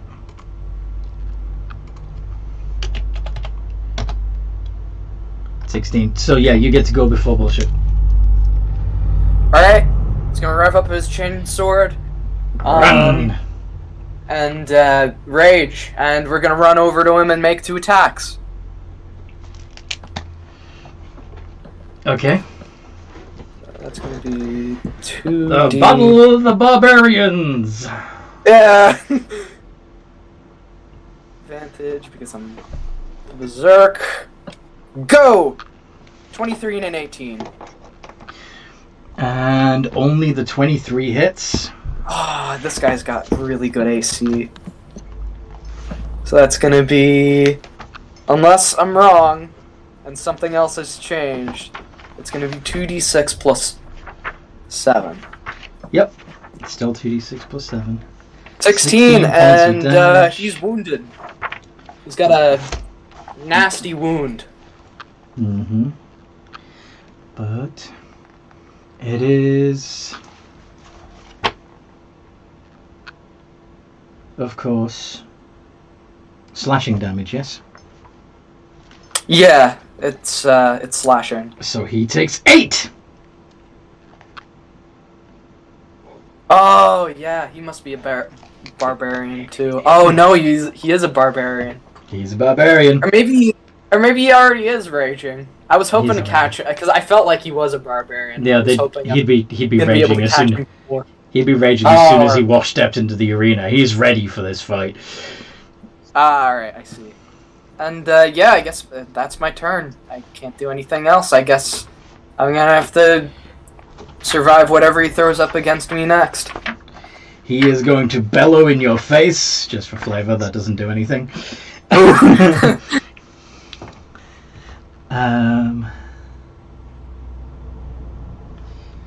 And what's that do?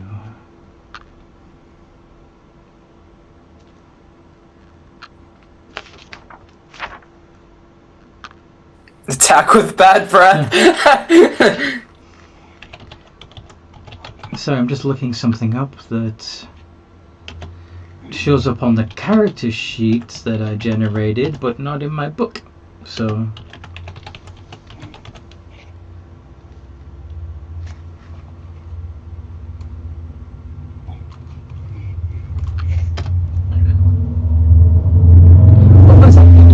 that's not what I picked. Okay, it's messed up. That's not what he has. Stupid fast character. He's got some bullshit, I feel like. Oh, he certainly does. He certainly does. I'm just wondering if he's, he's definitely got class levels. I'm not sure what you're looking at, but I'm just hoping it's, I'm hoping I still got like a reasonable chance in order to win.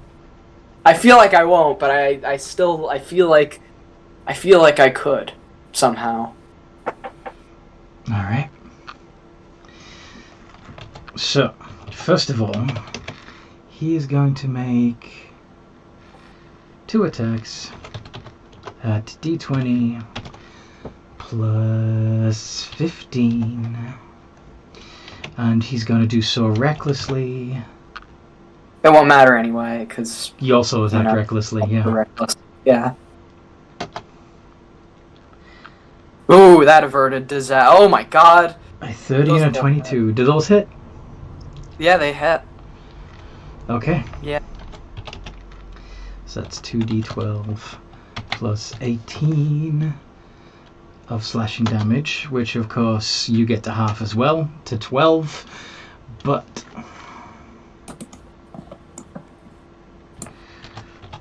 he then gets to shove you with his horns, which is a contested athletics check. Which, of course, since he's raging, is an advantage, but so is yours. So that's going to be d20 plus Beat a 19. 8 advantage. Whoa, not 20. Yeah, we're not moving. So, yeah, you don't get moved. Alright.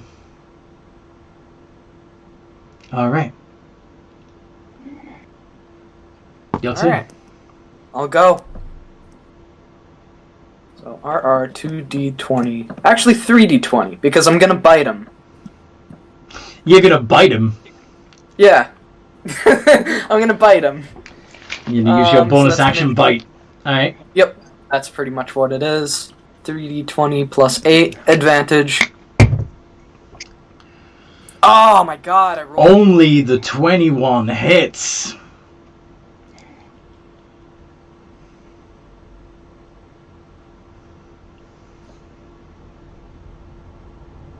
That's gonna be 13 points of damage halved. Damn. So he takes 6. Alright. That was absolute. That was not a very good roll. Oh yeah, the wound damage. I forgot about that. Yeah. How much wound damage does he take? 1. 1. And got a con save. And he has to make a con save? Yeah, because like the wounding sword, because this will stack if he fails. Yep. Con is plus 13. How does a 20 do? Yeah, it's DC 15. Okay.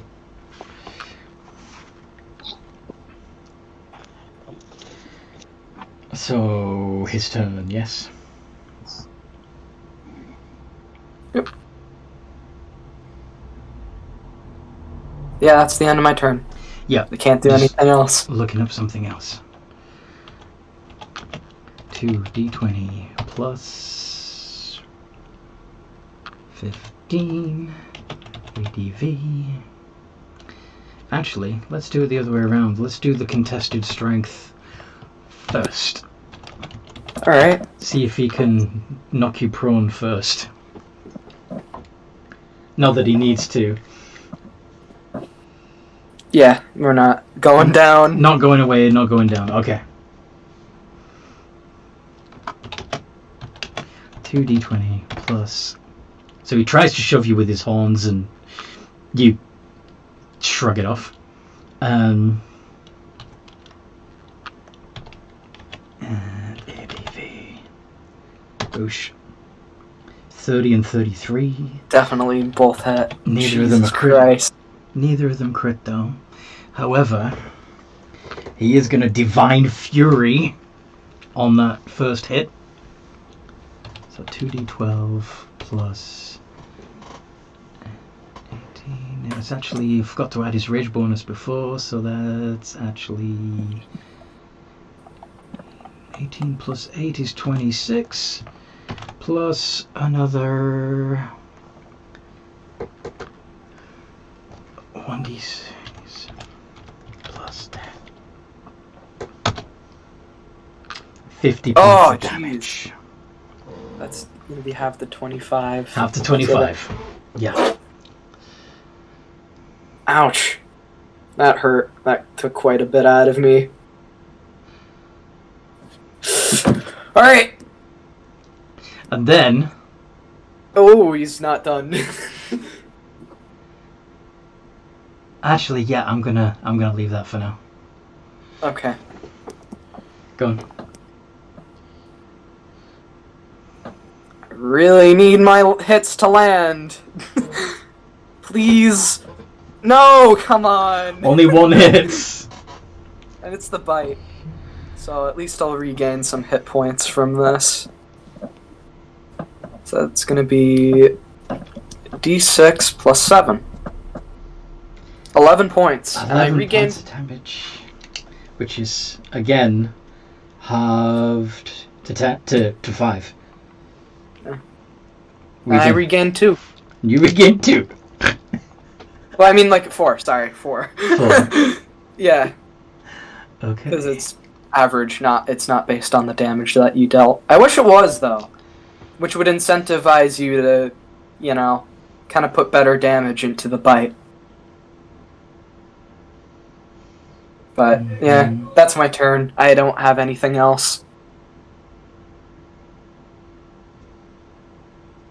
Alright.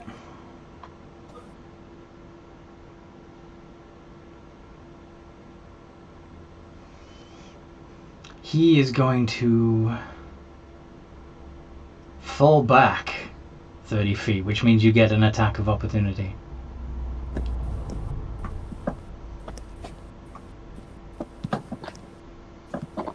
And unnatural 20.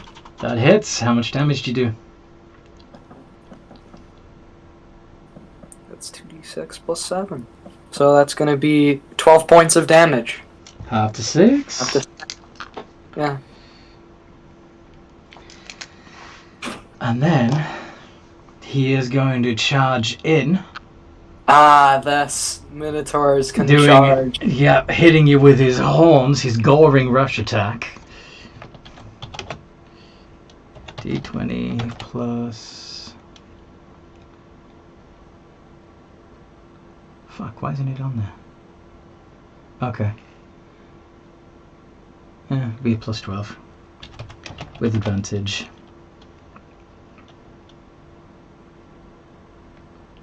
Rah. 20? That hits. Yeah. So that's gonna be 1d6 plus 7, 8, 9, 10, 11 plus 1d6 plus 10. 30, which is half to 15.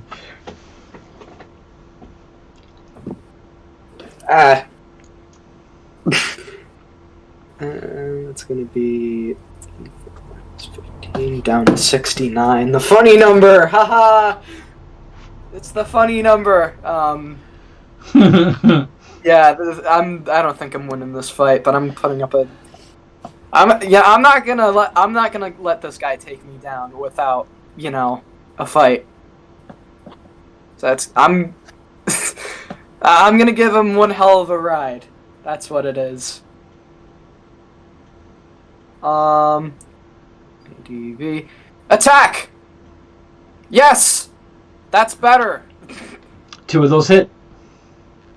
So that's gonna be 4d6 plus 14. Dealing 26 points of damage. Halved to 13. Yep.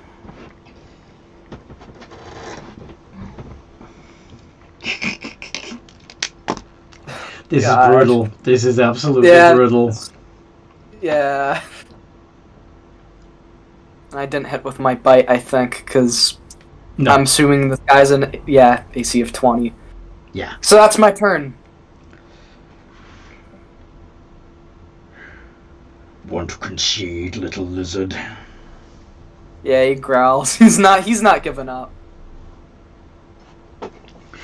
Very well. And he is going to grab you with one hand. Contested strength? Yeah, contested strength. Let's see if you can resist. Oh, God. Maybe I might be able to... Yeah, oh, nice! You beat him. Yeah, alright. So you knock his hand away, and he angrily swings at you with his great axe for one attack, because he's used his other attack to try to grab you. 25. Yep, hits. D12 plus 15. No, D12 plus 9, 10, 11, 12, 13. And of course the Divine Fury bonus, 1d6 plus 10. 32. Which of course would be half to 16. Alright, that's a bit better. I think I'm bloodied at this point. If you're down to half, yeah. Yeah, about, I think I'm, well, below half. Ooh. But things are not looking too good. At I'm least gonna make use the it. last... At least make this a challenge for me. Weak, pathetic. Oh! All 3 of those hit. Well done. You steps up. Yeah. He's like... Is there anything you can Nah. use? Can you soup up that damage at all, since you've got all 3? I can't. No. Yeah, it's just,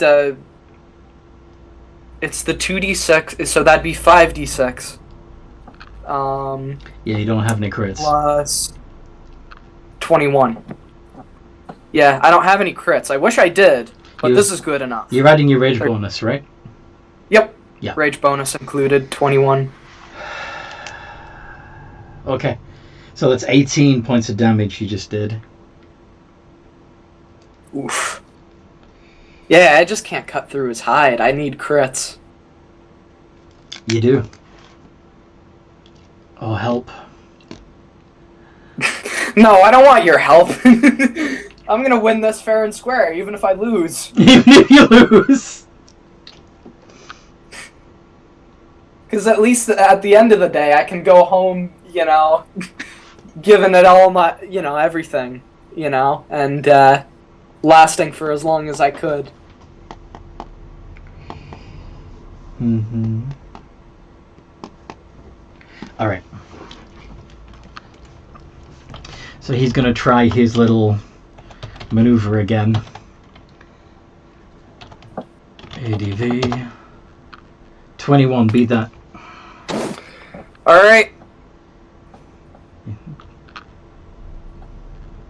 gonna try and toss you into the air. 21. And you tied!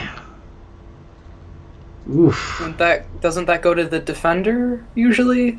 Or does nothing happen? Let me check contested.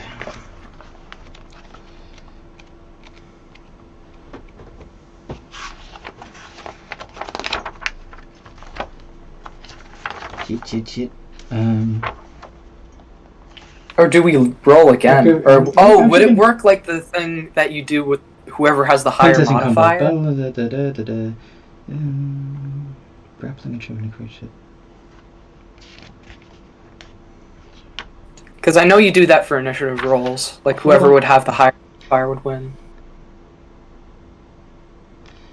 Alright, I'm trying to find it, but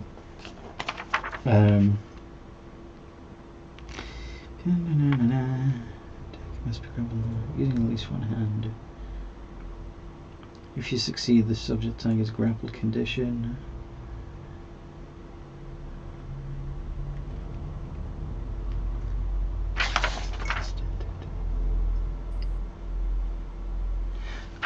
Nah.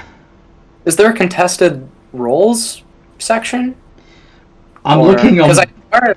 Oh. See if you guys can see it. I'm looking on page 195 of the player's handbook. Alright, let me crack open the PHB. There's a little section on contests in combat.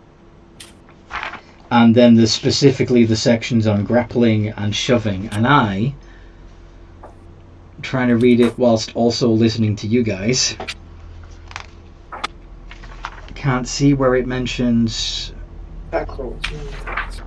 tied contests.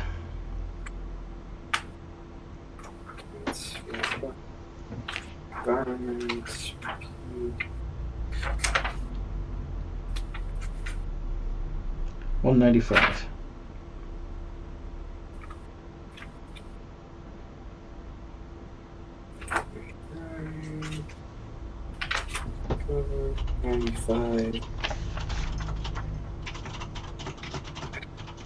I wonder if the DMG has it. Yeah, I can't find anything. If the contest results in a tie, the situation remains the same as it was before the contest. Okay. So, fails. Okay. Nice! We're live for now. Where did you find that, sorry? The internet. Okay. So Yeah, not that's in... the source. Google is our friend. Yeah, but it doesn't... Okay, well, we'll use that for now, but yeah, out of lacked an official source. Anyway,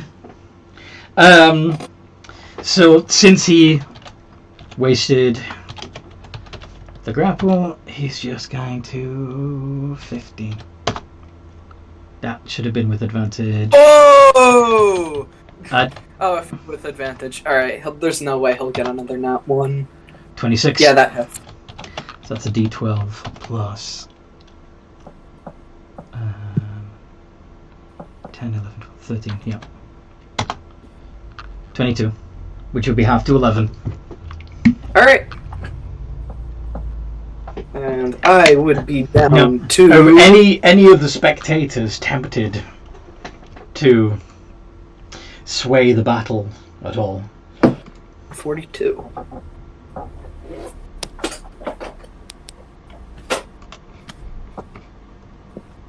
No, I'm winning, so I'm good.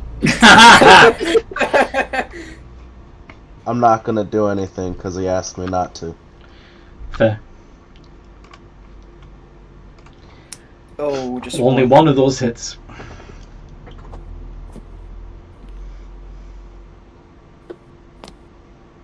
$12. Have the 6.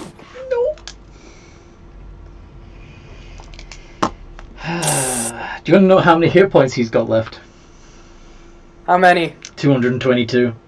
Oh, gods. I'm not gonna give up. I'm not gonna relent. If this guy's gonna want to take me down, he's gonna have to take me down. To Chinatown?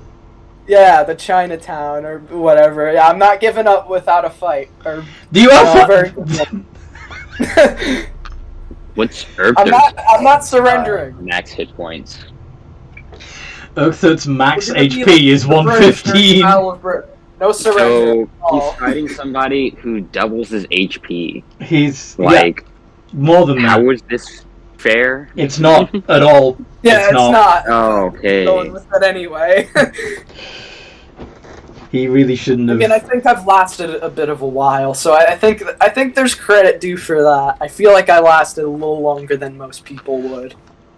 Maybe I'm wrong. Maybe I'm right. I don't know. Maybe this is completely statistical. But so far he hasn't really rolled any crits, and neither have I, so that hasn't really swayed the battle in any direction. And he's been landing with every single one of his attacks, too. Yes. So that makes a huge difference. It does. Anyway, whose turn is it? That was Urther's, wasn't it? So it's his turn now. Yeah, it's his turn. So he's giving up on trying to toss you into the air and, knock you out of the arena like a baseball. He's just going to swing at you twice. Yeah, you don't get to have that satisfaction. Satisfaction? Yeah, you don't get to do that. Denied. I pull out my Uno reverse card. Those both hit. Those both hit. Just assume if it's a 1, then that may be a different story, but those hit. 2d12 plus 26 and Divine Fury. That's 63 points of damage, which would be half to 31. And he taunts you. I'm down to 11. This is probably going to be my last turn because there's no way I'll be able to... Surrender. One crit at the very least, please. Surrender. Accept me. Declare me the winner. And or I will hunt down each and every one of your threats. You got one. Bring him to us. We won't definitely kick his ass. You got one hit. Yeah, I got one hit. Sally, you want to cast a spell? 12 points of damage. Alright. That's half to 6. Yeah. Yeah, but he's not giving up. Like, I feel like it makes sense in game because, you know, he takes these kinds of challenges very seriously. You know, if this was back in his old tribe, you know, you might not live afterwards. So it's, yeah, you know, lizard folk. Yeah. Kind of. Yeah. So what's Sally's spell?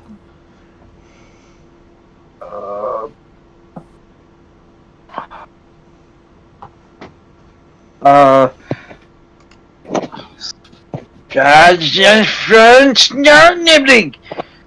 Alright, I'm gonna try to get as close as I can so that I can try to get them. I know the arena's big. Yeah.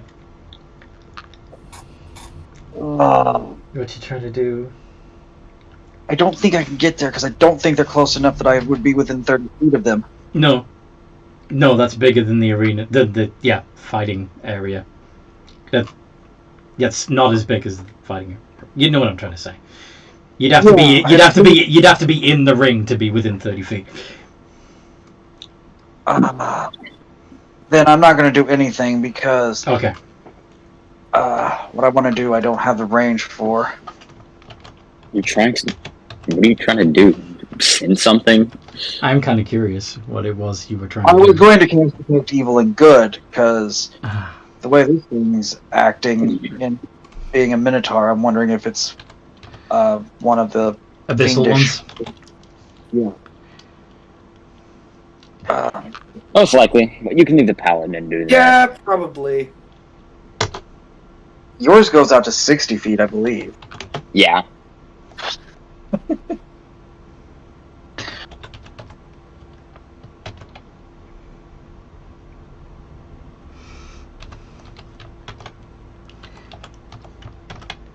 And skadoosh. And I'm unconscious. Who's your champion now? Bow before bullshit!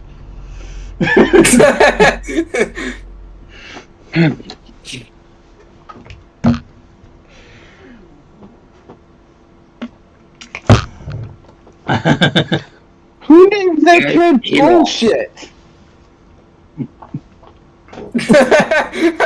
Are you? Of course the what are they called? Attendants? The attendants, yeah, they grab Oak Third, put him on a stretcher, get him out of there, get him healed up with a potion. I almost thought for sure that guy wasn't going to let them get to him. Nah, he's still a fighter. He's still an arena fighter. He just wanted to be the champion instead of Oak Third. Yeah, I guess I've lost the title of champion. Yeah. I guess I gotta get stronger and figure out a way to beat him. One fight, but sure. Wouldn't it still make sense that you're still considered an all-star, but no longer the champion? Yeah, I mean, maybe. I don't know. I mean, there is also somebody here that also wants Urkther dead that we never managed, that we didn't go after yet. So maybe they might have been in the stands and maybe somebody else orchestrated this. Maybe. Anyway, how do we go obtain our lizard folk? We have business to attend to, right? First, I'm going to go collect my winnings. Yeah. So, speaking of which, Theoden, you've lost 300 gold. Oh, that's rough, buddy. Sally gained an additional 83. I'm not worried about it. Don't worry about a thing. Okay. I really should have left down the platinum. I don't know why you didn't bet more, but okay. Because it's and yeah. Just... yeah, I understand. Yeah. I understand. All right.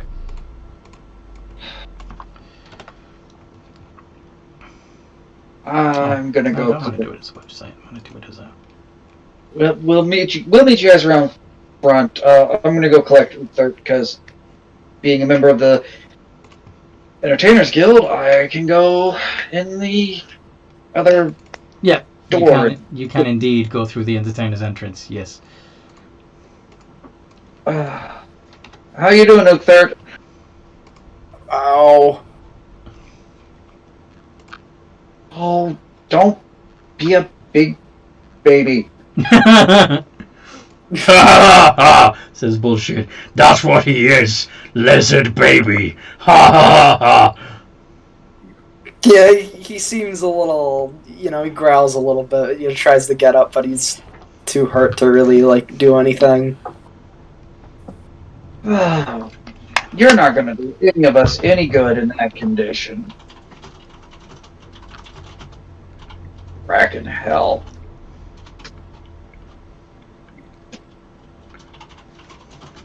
Couldn't even defend himself. Regain 41 HP. Yay, so I gain, I'm up at 42. Mm-hmm. Okay. What do you guys want to do now? Leave. Leave.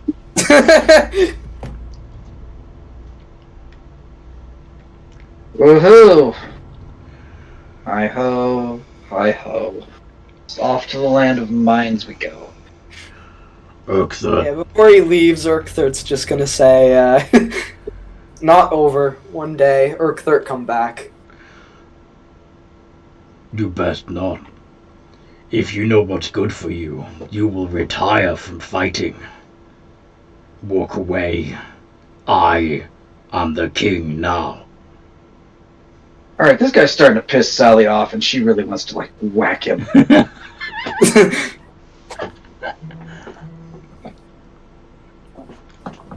To give up is to give up is to die. Urkther not give up. Fight, fight, fight, fight, fight, fight, fight. Well, Orca did get his, basically got his shit kicked in. If you want to fight this, I suggest you get your friends to help you. No. Then you will Urkther come back die, one day. Urkther. Okay, now that I'm here, now that we are definitely close enough, I am going to go ahead and cast that spell, Anthony. Mm-hmm. He's not fiendish. Okay, he's just a cocky. He's just yeah. Right. He's It never hurts to trick in this town. Mm-hmm. Yep. Yeah, with that, he'll head off with the group. Okay. He doesn't really have anything to say beyond that. Do you want to head back to the Guild of Technology to collect Quill before you head off to the Dwarven Lands? Yeah, we should. Okie dokie. I wonder if I had stood a better chance of third.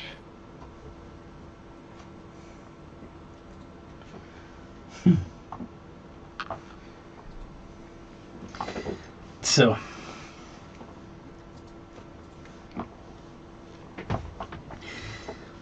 yeah.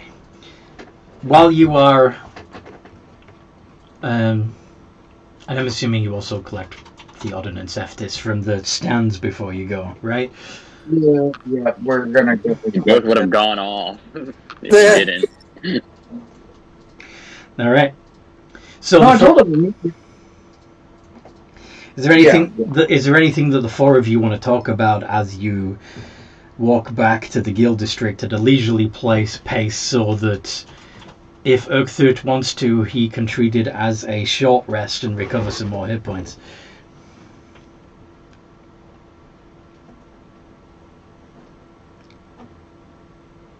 No?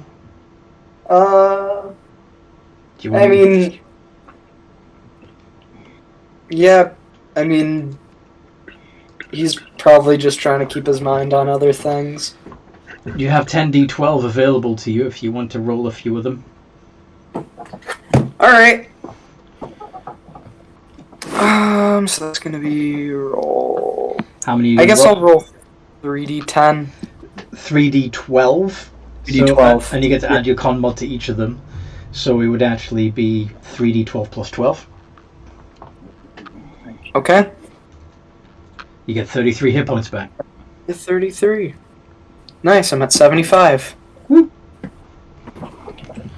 Alright.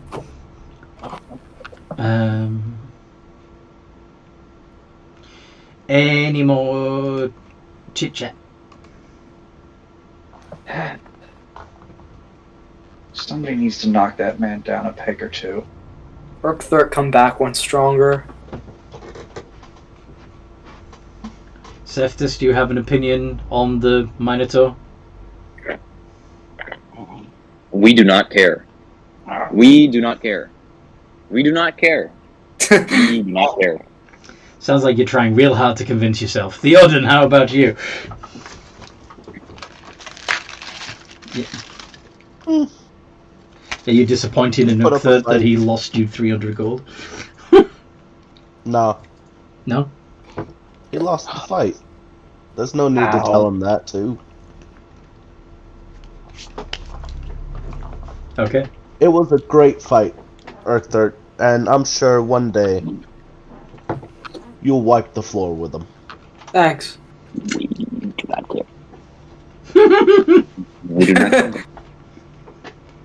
It's not like I'm gonna take him back there right now and have him challenge him again, because that would be insanity. It would be like beating your head into a brick wall.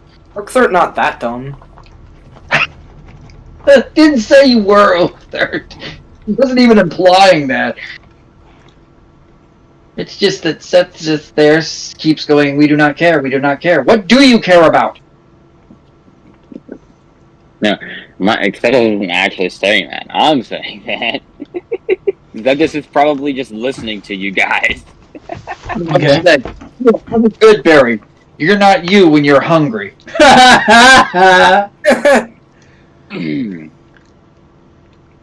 This character shouldn't have hang-ups with good berries. Huh? What? I said this character of yours shouldn't have the same hang-up with good berries. No, he doesn't. This is true, this is true. What's wrong? He has you a good berry. Do you take it? Oh. Sure, yes, I just will take it. Thank Alright. you, Sally. And I'll try to slip it underneath his helmet. Oh, right, because you're wearing a full helmet. Mm-hmm. So, you eat it, and you no longer feel hungry. You are satisfied for the rest of the day. Wow.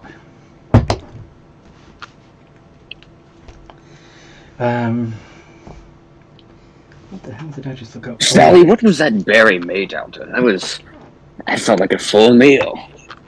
I'm gonna punch my phone in its face. I want to punch an NPC in his face right now. Like I need to punch something, man. Really? Yeah. Can we just punch something at the dwarf lands? Yeah, well I don't yeah, mind you saying, punching but like, Still waiting on my cue here. exactly. We're coming over to you, man. Yeah, we need to get you if we're gonna punch things. Go get Quill. Yeah, I was saying, the reason I said I wanted to punch my phone is because I was saying that we're quickly heading over to get Quill, but no one could hear me because I had randomly disconnected for no apparent freaking reason.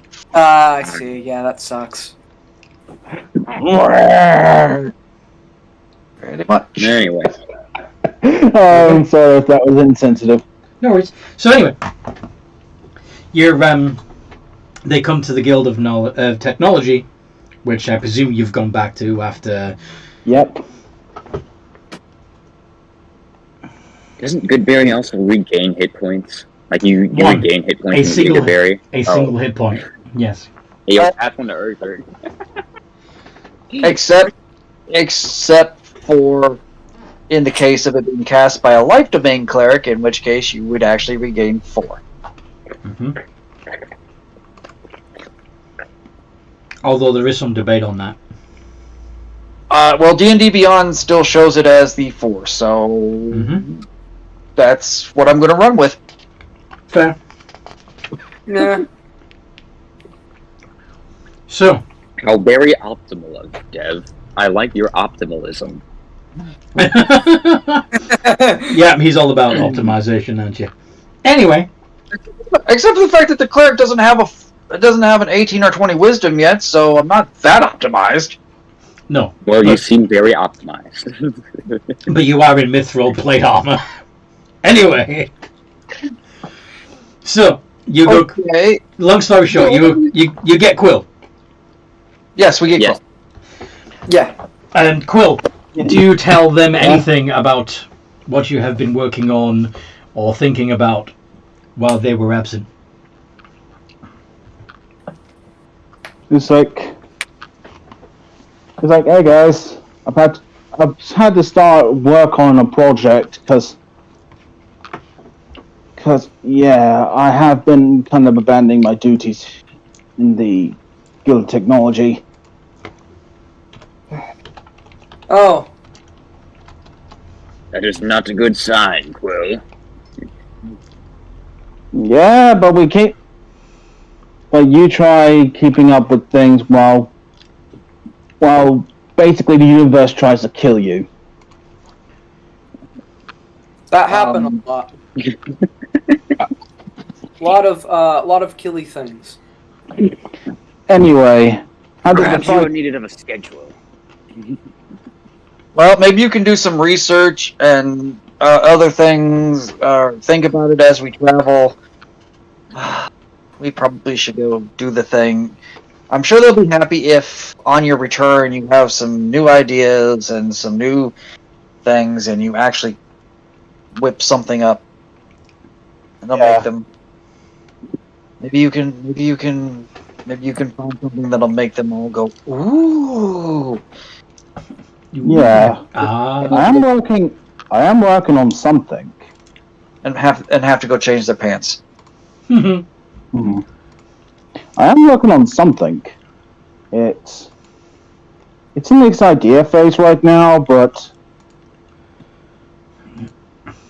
I'm hoping to see if there's a way to brew a potion that will allow you to imbue the characteristics of a creature with another creature. Interesting. But while you're thinking of that, could you also be thinking about how to make a construct that looks exactly like me, so that if we ever free Morgan, we can give him the construct, so he'll leave me alone? So you want me to create? You want me to create an automaton or an actual warforge? Like Sally Fake Fleshy?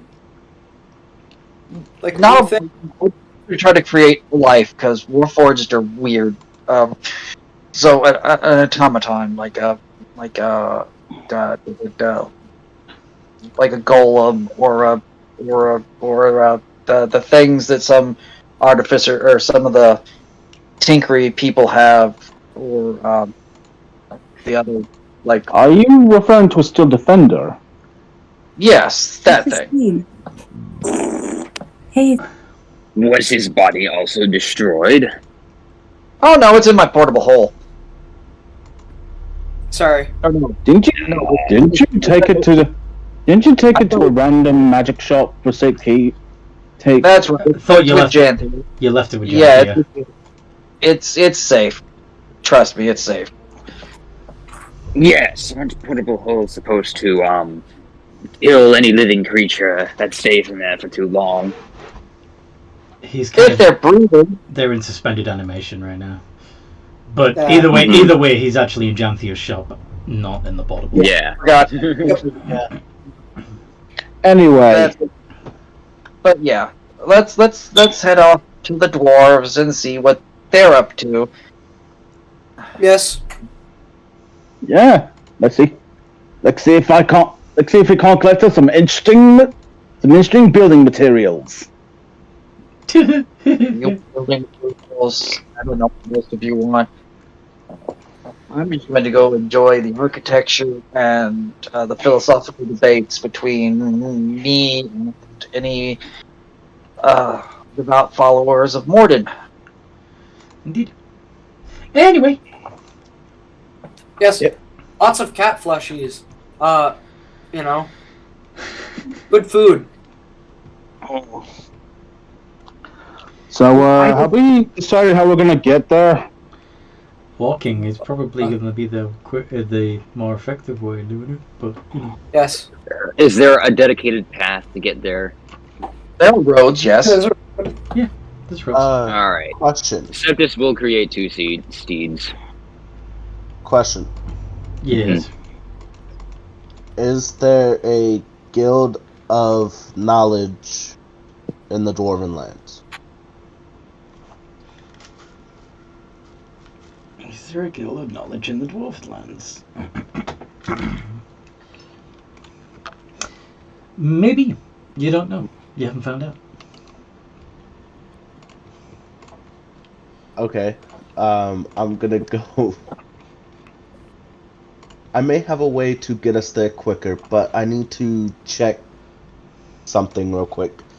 Would you guys mind tagging along to the Guild of Knowledge for a quick second? It's right next door, because I'm assuming you're still at the Guild of Technology, unless you've already started working. No. I'm gonna go in and I'm gonna ask if there's a Guild of Knowledge in the Dwarven lands, and 2, if they have a teleportation circle.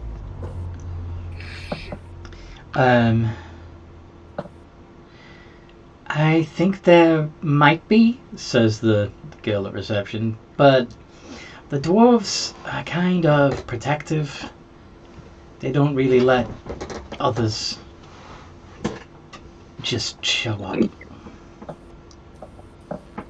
Even to the guild? You have to be dwarf. Now I suppose you could all alter yourselves to look like dwarves. That will not be happening. Are we talking like the kind of grouchy person, kind of don't want visitors, or are we talking you're likely to get your head on a spike?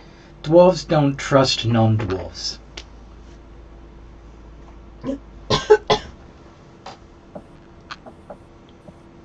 Do you know of any teleportation circles that are close to the Dwarven lands?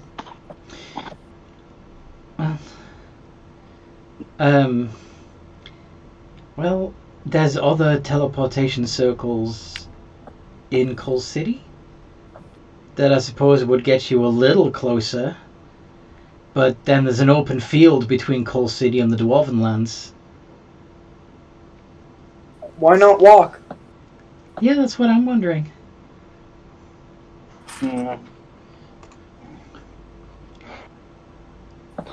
Well, since they don't have the information, even though they're the Guild of Knowledge. Well, there's... yeah, like I said, the dwarves are sort of secretive. Looks like we are going to have to walk. Yeah. Yes. Yay! It's not fun. At the ruin, It's I not could fun. just teleport there. It's not fun. Now, of course, if you've been somewhere in the Dwarven lands before, you can try and teleport to that location.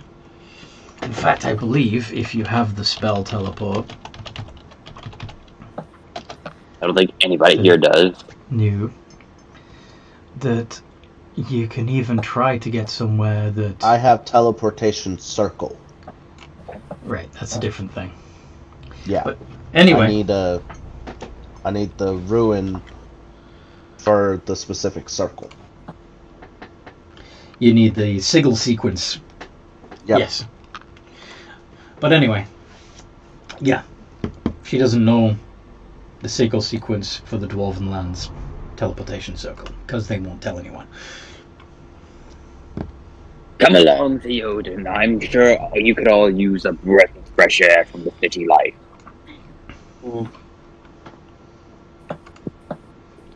Yes, Urquhart not mind walk. Walkie. Walk from the last walk I made. Dear God. Thankfully. Thankfully, I can kind of fly. I'll be able to give us some horses. Sorry, what? I'll be able to create some horses for us. Read your spell. You can only create one with Fine Steed. Really? Casting. Where does it say that? Let me check. You summon a spirit that assumes the form of an unusually intelligent, strong, and loyal steed. Specifically, the last paragraph. You can't have more than one steed bonded to the spell at a time. You have to scroll down. Yep. But it also just says a steed in the first paragraph, so, you know. A. One. But of course, you could also, if you wanted to, you could rent or buy more horses from the stables.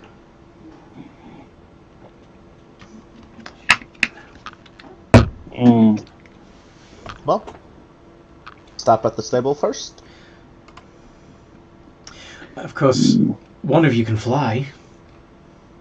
Yeah, that's what I was saying. That's what Quill was saying. Like, I could always.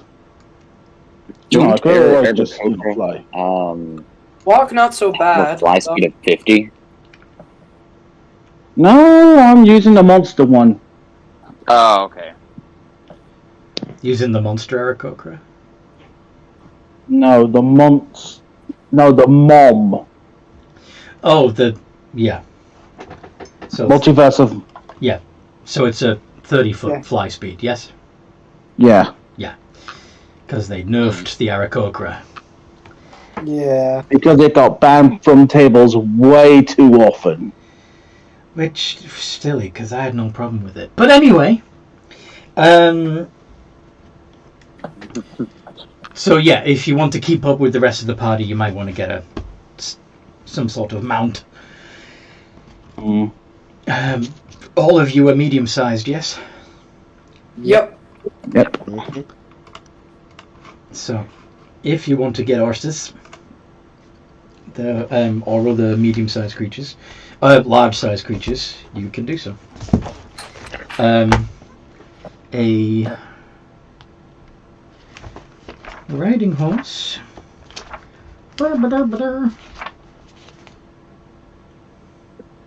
A riding horse would cost you 75 gold pieces.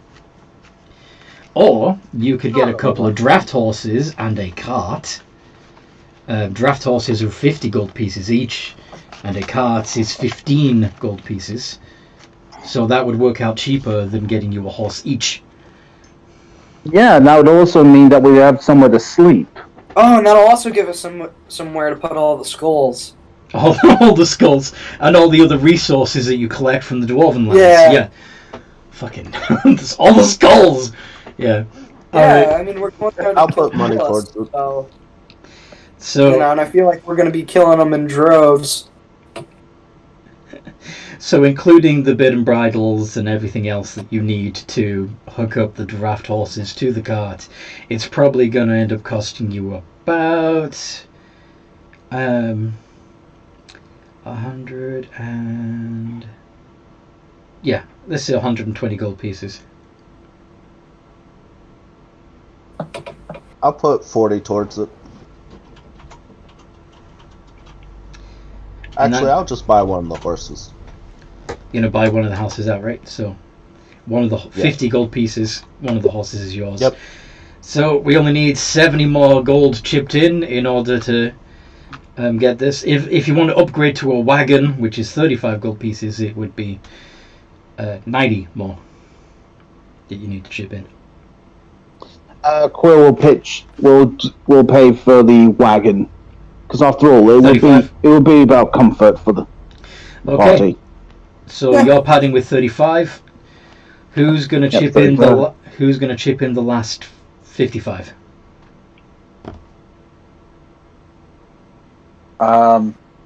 Sally will plunk down 5 platinum and 5 gold. Alright.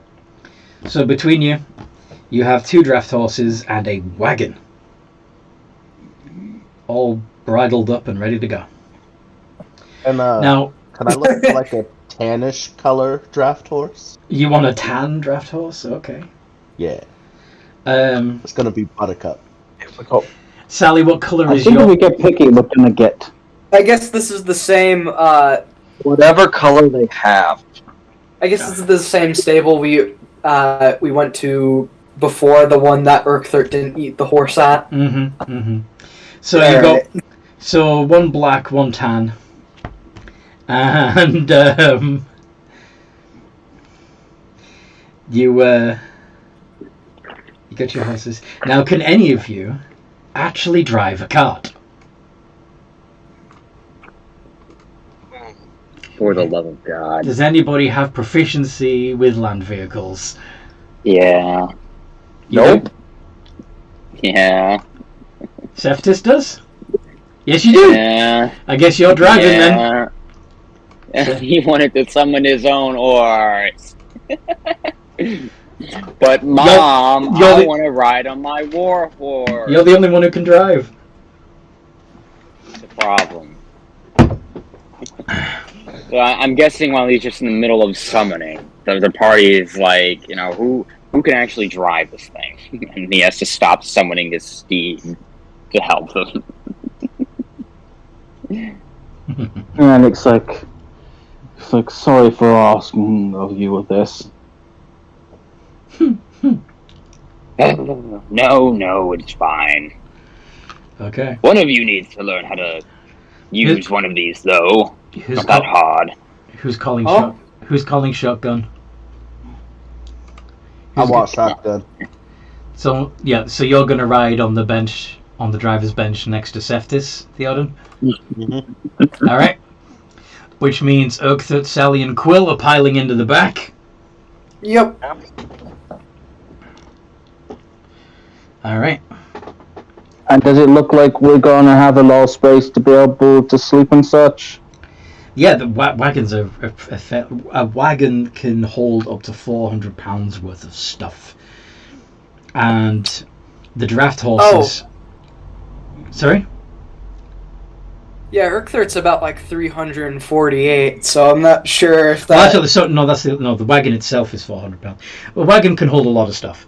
Don't worry about it. And the draft horses themselves, between them, can pull 1,080 pounds. So, yeah, 1,040. You can pile up 1,040 pounds worth of stuff in the back, and still be okay.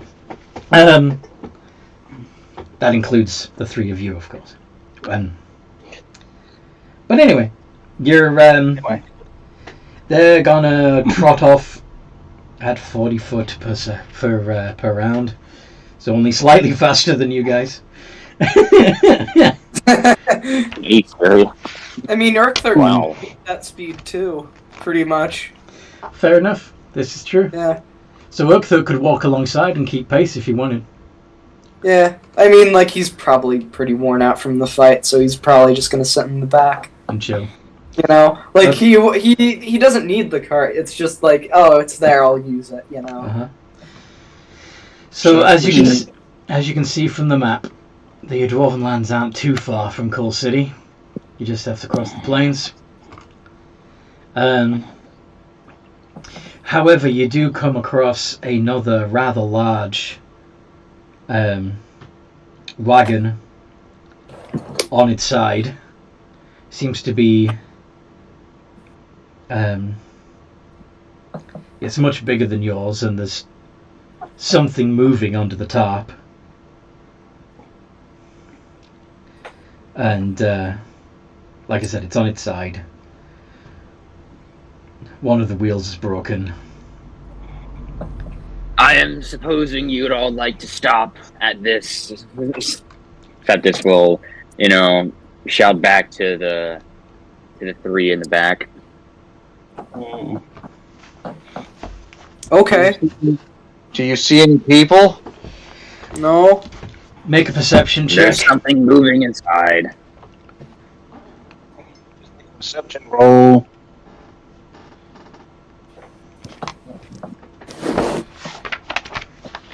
Guess I'll try to take a look. Yep, perception checks. +4. It's not near the dragon factory. No, this is south. 10. Yeah, you don't see any people there either. However, Sally does. Probably because at first you don't realize how big this wagon is. Like, you expect to be looking at something that's just a little larger than normal, and you didn't realize that the tiny figures standing next to it is actually a person. And it's a little further away than you first thought once you adjust your perspective. But yeah, there is a person there who seems to be a little bit distraught. Yeah, let's stop, see if we can offer assistance. It shouldn't take super long. I know you're in a big... Yeah. As you get closer, the person screams, "Don't come any closer! It's dangerous!" Huh? The handler went in there. He hasn't come out. I think it's eaten him. What's eaten who? We found a great lizard. We've been transporting it from the Pride Lands back here for the we were traveling. We were going to Traveler's Rest. We were going to try and sell it. Quill's gonna step out and it's like, Quill's gonna step out and it's like, excuse me, from where exactly? It's from the Pride Lands. Yeah, it's at this, obviously. You mean you kidnapped it? Quill? You hear the trumpeting roar of a creature that only you could recognize, Quill. It's a Only T-Rex. Looks like, do you realize what you are f***ing with? What do we do now? Says the quivering. Wait, would Urkthert recognize that, or is he or is that not in the? Oh, actually, you've been. Do you actually remember your life in the Pride Lands? Yeah, a little here Okay. and there, but Do a history. I mean, Do a one history. I could roll. Do a history. Okay. This is I mean, from yeah. the Pride Land. Oh yeah. Right? I mean, he might. I mean, it's a big monster. It's not something to fuck around with. Seftis, I thought you were born here in Scalbany. If he was born in here, how would it be? How would? Oh yeah, that's true. How Yes, would have his backstory? you'd remember it too. I'm sorry, I forgot. I was mixing your backstory with somebody else's. All right. Yeah. So yes, Seftis, Urkthert, and Quill would all recognize the sound of a T-Rex. How did you obtain this? Big swamp thing. He's going to say, while trying to also get them to step back from the cart. We're just transporting it from the ship. I'm just gonna take it to Traveler's Rest and collect the money. That's all. We're gonna have to step in and stop this thing, aren't we? Urkthert's already revving his tooth sword. Let me check something. Yeah, at the and moment Quill's already sparking up his magic. Oh! Oh yeah, it breaks free of the ropes. You see the T-Rex tear free of the wagon's canvas. Ah! Says the man. Rolling his shot. God! Freaking... You said you wanted to hit something, so I made you something. Yep. Time for initiative. The Pride Lands, but I'm going to hit something. I am going to hit something so hard. Ouch! 14! Okay, Theoden got a 19. Also, I probably would have raged with the... Yeah, I assume so. Yep. Yeah. Okay, so Theoden is on 19. And then the T-Rex on 16. Quill on 14. So the T-Rex is considered a gigantic creature, right? Huge. Oh, okay. Okay, not too big.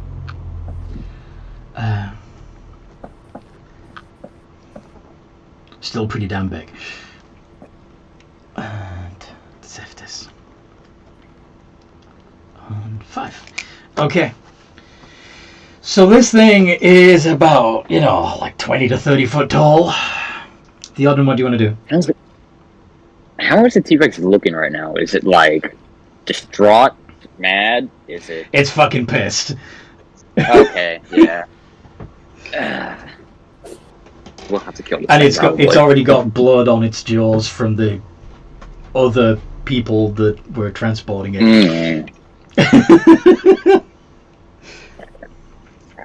I'm gonna cast polymorph. You cast polymorph? Oh! Oh, you mega minded this T-Rex. 12. Fail. What do you turn it into? Just a little turtle. So you've... How long does the polymorph last? Polymorph lasts an hour, as long as he's still concentrating. So, it's a turtle. What do you do now? I'm gonna go pick it up. It is a turtle, but you can still attack. Yeah, I know. You might want to roll some animal handling a lot. Well, he doesn't... I take a lot of animal handling. He doesn't have an action left, because he just did the spell. Let's use... Alright. So on the T-Rex's turn, it's going to try and bite. Does a 10 hit, Theoden? No. Okay. Quill, what do you want to do? I think he's going to be going ahead and confronting the rather obvious seller. The guy who was transporting it? What are you going to say to him? It's like, where is your companions? Mostly inside that thing.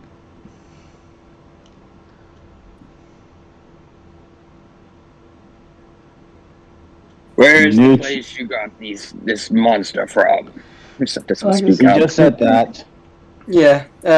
If we're acting in turn order, it would be Sally after Quill. Talking is a free action. Yeah, yes, but still, if we can maintain the order, it would be helpful. Sally's head towards the wagon to see what condition the remains as she's expecting to find are in. Yeah, it didn't leave much. I mean, the T-Rex is quite capable of swallowing a man whole. There's They're cradling it in my arms. the shit and blood and the broken ropes and the tattered canvas. The wagon, which is, big enough to carry a huge creature, has a busted axle, as I said. Third, what would you be doing? I'm gonna grab him. Grab what? Oh, the dude? The seller, yeah. Alright, and do what? I'm gonna tie him up. We're taking him for later. What are you doing to me? I just know what happened. Orcthert needs seller for later. What do you mean? Well, Orcthert need food later if seller not tell Orcthert where get T-Rex from. He's intimidation.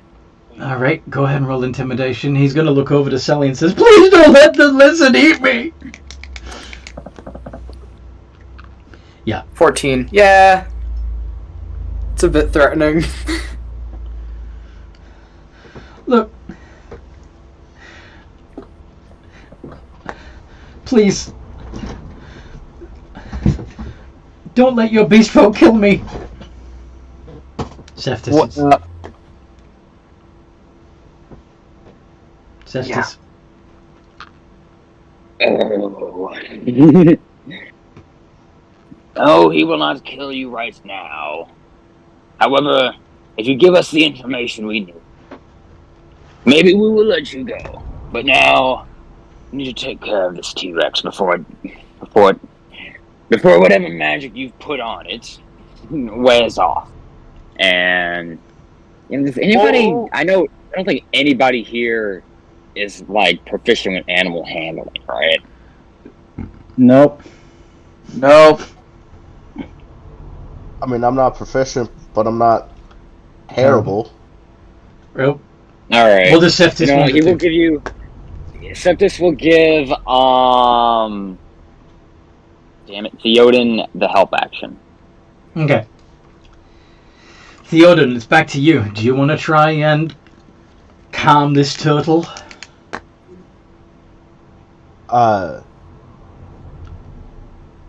Yeah. You're already cradling it like a baby. D20 plus...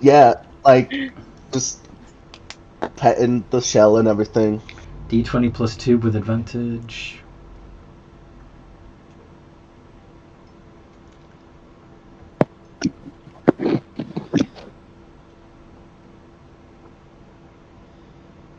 $15. Ooh, nice. Not bad. Okay. Yeah, the fucking hell. Alright. The turtle just retreats into his shell. So stops being aggressive. Pretty sure it only lasts for like an hour. Mm-hmm. Or we have until it takes some type of damage. Combat's I don't know up. how much damage. In this case, because it's essentially a tiny lizard, it's got 2 hit points. If it loses those 2 hit points, it turns back into a T-Rex. Yeah, it's probably not a good idea to slap this thing around. We have an hour or so. Now, because it's like tucked into its shell, it's fairly small. You could probably, yeet it like a football. So whenever we kill the turtle, the T-Rex transforms back at full HP, right? Yeah. So if you were to throw it as far as you could, it would hit the ground and turn back into a T-Rex. I don't know why you do that. It's a dino bomb. God. No. Any excess damage carries over to its normal form. Yes. Yeah. Okay. So. Oh, I think I'm gonna try taking the hour to make it my friend. Alright. So you're gonna keep treating the turtle nice. Yeah. Feeding it grass. I'm gonna pick up like grass, see if it'll eat some grass and stuff. So while the Theoden is trying to win over the T-Rex. Come on, guys. Could you imagine having a T-Rex on our side? Yeah. Yeah, I can see it. Yeah. It's not gonna be a possibility. Well, sorry that you didn't get to hurt it. Hey, we resolve the conflict without conflict, ladies and gentlemen. Okay. What are the rest? So, Quill's... Mm-hmm. So, Quill's gonna, be, talking to the, to the handler. To the trader, and it's like... Mm-hmm. So, did you get into this newly, or is this all old hat to you? Sorry, I don't speak bird. Looks like, motherfucker, I'm talking common, you dumbass. Can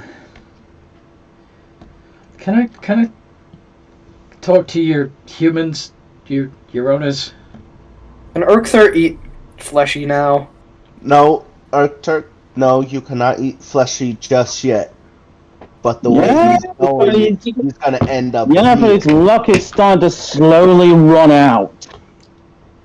No, go ahead, Urkther. Take one of his hands. No! Yeah, go ahead. Control yourself. Fleshy not need moron. arms, Hawk. Please, don't hurt me. But I'm going to if you do as we say. Where did you get this T-Rex from? Look, I already told you. We sailed to the Pride Lands to collect beasts to sell them to the Lord Merchant at Traveller's Rest. That's it. Most of the creatures that are local to Skelbany have already been... He already has them.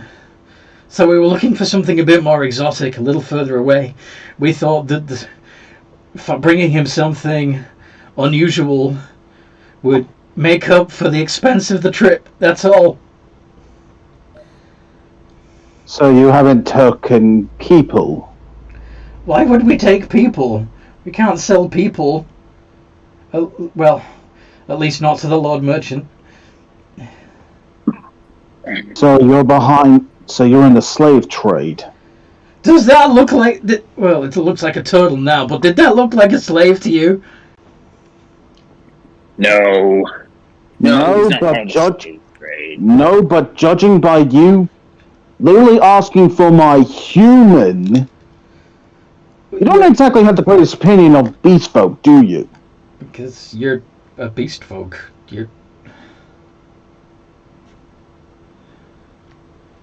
No one in this group owns anyone.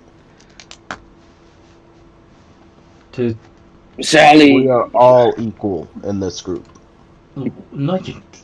That's very nice and all that you like to treat your animals like they're equal, but we both know they're not, right?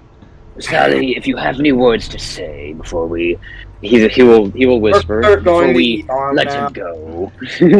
Not before we let him go, but before we give him a swift death. Please say so. Urkther eat arm now. He's just gonna crack off an arm and. Okay, go ahead, roll the hit. I mean, he's restrained, so you have advantage. Yeah, he's sick of this guy. You know, this fleshy. You know. He's one of the boat. Control yourself. Fleshies right So, there. yep, you bite into his shoulder. How much damage do you do? This is into his arm. He's trying to take his arm off. Mm-hmm. So that would be, if you want to take his whole arm off, you'd be biting into his shoulder, right? Yep. Yeah. So it's going to be 5 points of damage. He's unconscious. Does the arm come off? Oh, yeah. Oh, nice. He's unconscious and he's bleeding out. What do you want to do? He's going to we might want to stabilize him. I'm sorry. I have my arms are full. Mm-hmm. You're And busy it's with like- Can anybody hear me? Yes, we can hear you, but there's several people talking at once, so... What do you... Spare the dying. You're going to cast Spare the Dying. Okay. So the... He's still unconscious, but the wound in his shoulder closes up.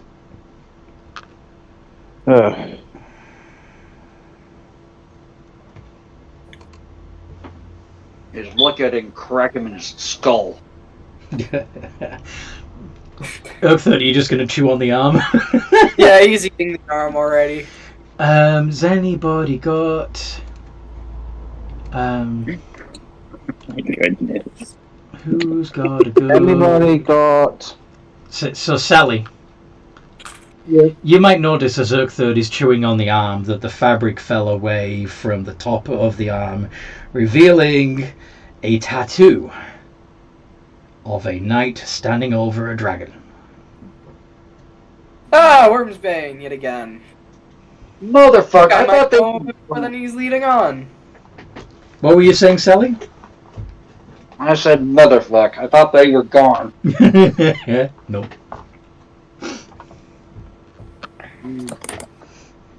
Wait, the Bergsters, why did you wait? He was what? Workthert want food, not eat in a while. I could have given you a berry. Sally, are you telling other people what you saw? He's a member of Wormsbane. Oh, bad fleshies. Yeah, Quill's coup de crying. All right, how exactly are you finishing off this dude? He's taking his rapier and shoving it deep in its fucking chest. Okay. So this will intertwine. Roll to hit with advantage.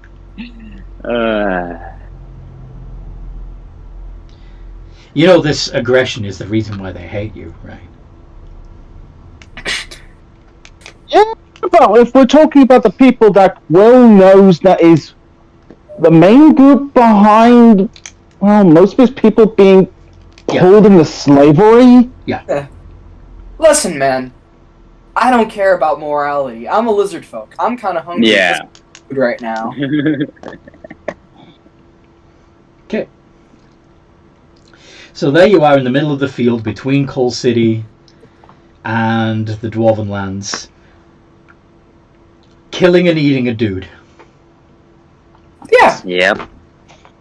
Awesome. You know, Septus is trying to stop them, but their emotions very easily control them. Stop! Don't do that! Says Septus, standing back. It's like the original Willy Wonka. Don't stop. Come back. Yeah, I got Joe 20. We could torture this guy. Not anymore. He did. Revivify. I was about to say, Don't revivify him. Aw, man. No, Septus, whatever damage Quill would have, damage Quill would have rolled, Septus would have intervened it.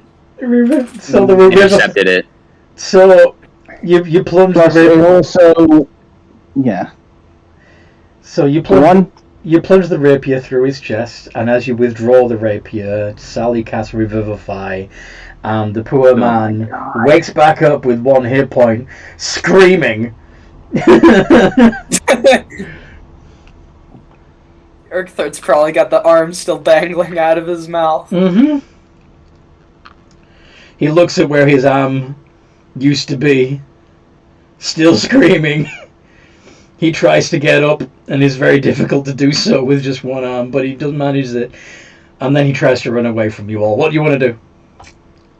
He's restrained. Yeah, didn't I tie him up? Oh yeah, okay, so he gets up, he tries to run and trips over the ropes and lands flat on his face again. And he can't even get up, I'm pretty sure his speed is 0. Oh yeah, good point. But yeah, I just thought it'd be funny to... Well, yeah. The ropes would fit him differently if you remove an arm, so, you know. Yeah, he could have tied his legs and hands and bound them. You know. Okay. Anyway, what do you guys do now? It's like, you're with Wormsbane.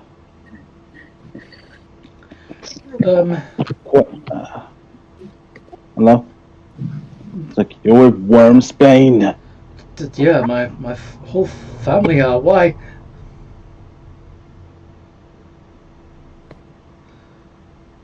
It's like, you're talking. We're part It's of like, it. you are aware you're talking to those that were victims of your fucking greed. Greed? What do you mean? I just... Look, I'm not going to explain to you because I know you won't understand me.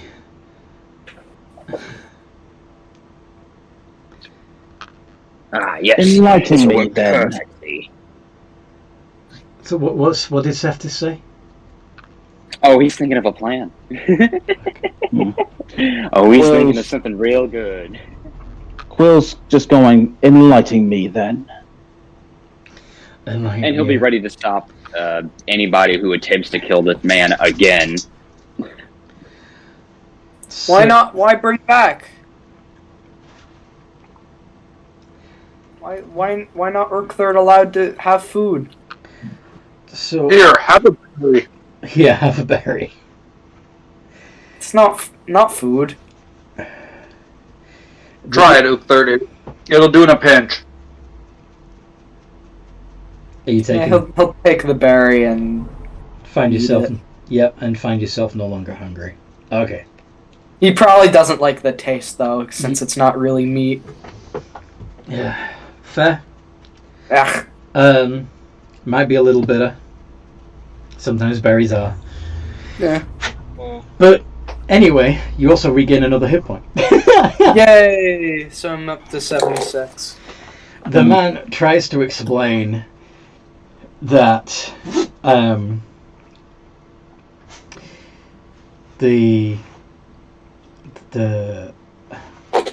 basically his perspective that the elves, the humans, the dwarves are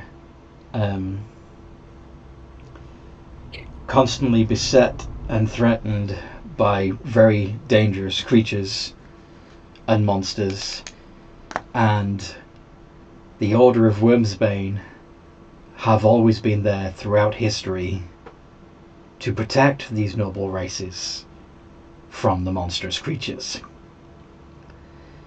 They consider it their duty and honor to keep the noble races alive.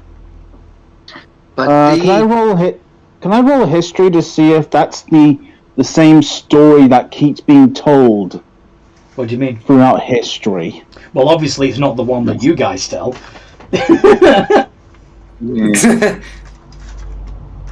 Yes, that's all well and good, but these, as Charlie points to the beast folk around, are not monsters. They are people. But they're not our people, and they have monstrous blood running in their veins. You only have to look at them to see that they could turn on us at any second. We need to keep them in line, or they'll rebel and eat our arms. Is you? You know, he is making much sense of this. I believe. Urkthird in the background just chewing on the arm. Hey, buddy. He's probably got it more in his mouth, but that's Hey, buddy, guess who the monsters are in the Pride Lands? We're the monsters. It's all a matter of perspective. So, you know, maybe, Are you talking? Can Urkthird eat now? No, Urkthird. This man alive.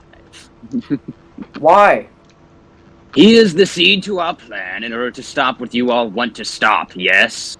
So you want this man believe that keep Boat Fleshy alive for more Boat Fleshy later? How? Urkthird, I thought that ban was supposed to increase your intelligence. Mm-hmm. It's a work in progress. Well, a plan Intelligence is relevant. From the man who's supposed to be used. Sorry, what? He's going to get on his knee and he's going to, you know, pick the guy, or at least like sit the guy up on his ass. He's going to pick up the guy. Sit him on his ass. We are going to protect you. We are not going to kill you, and we will hopefully get you a new arm. In return, thank you, Sir Knight. You need to stay with us. Does that sound about right? By the way, because you're wearing full plate leather armor and you appear human, he has no idea that you're not. Yeah. Yeah. Think about it. Come on, guys. Yeah. Well, You know what? Quill's gonna go ahead and sheath its rapier. Thank you, Quill. Yeah. Sorry. I'm just still sitting there petting the turtle. Throwing in comments. Still. Yeah. Okay. Yeah, Quill's like, sorry about that. There's something about it boils my blood. If it make boat fleshy feel better, arm taste good. He's going to ignore the lizard folk and turn to Cephas and say, if you get that creature to Traveller's Rest, I'm sure the Lord Merchant will reward you handsomely. Since the rest of my crew have not survived, we could split the money between the three of us. Nonsense. You'll be joining us for a different journey. Maybe we will go to Traveller's Rest, whoever that is, North. and turn the turtle in. However, for now, you are going to be following us. Understand? Isn't that on our way though? No. Oh. Look at You're going like the opposite direction. Oh yeah, that is a little bit north. look again at the map. Mm-hmm. Where's it posted? I'm just resharing it. Oh, okay. Sally, the Oh, three. yeah, Traveler's Rest is in the middle. Oh, well, yeah, would you say four of us actually? Because he would think that Sally, Theoden, and Cephas, and himself were all of the noble races. Mm-hmm. No, one's a beast folk. Even though one's a One- beast folk. He doesn't know that one of them's a beast folk. And one of them is outside of either one of them. Yeah. As an Aasimar, you are higher than the noble races. Yeah. Actually, it looks like Traveller's Rest is within a similar direction, but Yeah, but you were in Coal I don't City. think it'll be within an hour. No. Well, yeah. I Are you can gonna- recast the spell. You could recast the spell. But I mean, it may take a couple of times in case if it manages Resists. to overpower the spell, but of course, hopefully by then it'll like you. But anyway. that's the play. So anyway, are you going to continue on your way towards the Dwarven lands with your new slave in tow? Sure. We gotta figure out a way to get rid of Make this. him feel at home, you. Let's call him Mitch. You will remind them. Mitch. I like it. Not a slave. Sorry? He is a prisoner of war, not a slave. We don't take I wouldn't say prisoner of war, just Fine. a general prisoner. If you don't like the S word, that's okay. Either Yeah, way. pretty much. Anyway, Fucking so that's he's so- with us now. Do we have his trust? I mean, we'll probably find out eventually, but like, Oh! I feel like we have. Ooh! Some of Actually, us, at least. this is interesting. Go on. Spirit Mhm. Seeker. I forget I have this, but I Did- can cast Speak with Animals, but only as a ritual. Oh, okay. I don't know what you said there, but I thought you said Beard Seeker. I thought, what the heck is Beard Seeker? Beard Seeker, I find Beard. beard. The ultimate dwarven feature. Yo! Arthur can talk to the T-Rex. Arthur, do that. You can. Well, he's not a T-Rex at the moment. He's a. Yeah, Turtle. It's a turtle. But Yeah. turtle's an animal. I guess so- as they're traveling to the Dwarven lands, I guess, as Urkthard is thinking about what has happened, he kind of, he kind of remembers that, wait. I can talk to lizards. Shaman- Yeah, he's thinking of, like, a ritual his shaman did, and he's, like, a little curious, like, how What magic is done. I guess he casts Speak with Animals, What ability is that? Because I don't see that on Spirit Seeker, and Totem Barbarian. Spirit Walker. Aren't you a bear barbarian? Yep, but Totem Oh, Bar- right, bear totem. all of them get this feature. I can also cast Communion with Nature, but only as a ritual. You know, so I get a few minor out of. How long does it take for you to do it? 10 minutes? I'm looking at Ritual is 10 minutes. Yeah, Yours- rituals. I'm assuming, you know, we're cast already beast on the sense road. and speak he's as animal doing spells, this. but only as rituals. Okay, so if you're doing speak with animals, it would normally take one action. Like an Yeah, action. yeah. It's Yeah. going to take you a minute. He'll 10 do minutes. it on the 10 way minutes. in the car. So it takes you 10 minutes to cast the ritual, and then in the next 10 minutes you can talk with the turtle. This will ask Theoden if he ever gets a chance to polymorph something into another large animal into something else, if he could transform them into a snake. Because you can talk to snakes. Yeah. Sure. Turtles just happened to be my favorite animal, so it was the first thing that came to mind. That's fair. Oh, just no problem.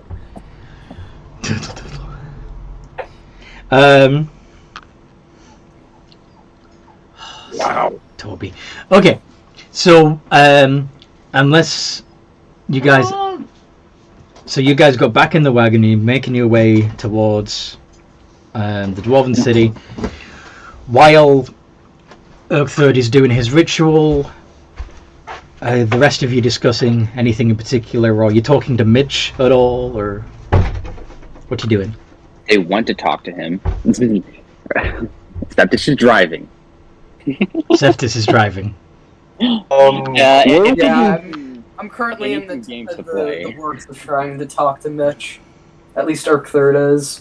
Urkthird is busy doing the ritual for the speak with animals, isn't he? Yeah, he is. You know, that's So- what I meant. So Theoden, who is holding the turtle, is available to talk. Sally is available to talk, and Quill is available to talk. Sally is Yeah, holding. he can chat while doing, revising some of his notes too. Figure out how best to approach Okay, the idea. Sally, what do you say? I'm holding my. Sally's holding her tongue because this guy is. This guy She's is ready. She's ready to get him. So, Mitch, uh-huh. how often do you make these runs? Oh, not often. Usually the money we make is enough to keep us afloat for like half a year before we do it again. How long have you been doing it? And my family have been doing it for as long as I've known. We're not as we live comfortably. There are others in the order that do it more, but they also tend to draw a lot of attention to themselves and tend to get. There's a lot of us that have fallen to rebellions by the beast folk. Did you hear what happened in Coal City a few decades back? Uprising, Yeah. I assume? Yeah, there was an effort made by several members of the Order to clean up Coal City and make it free of the threat of beast folk, and but unfortunately a group called a group of sympathizers calling themselves the Guardians of Coal City fought against the Wormsbane and killed many of the Order and brought the beast folk back to the city. So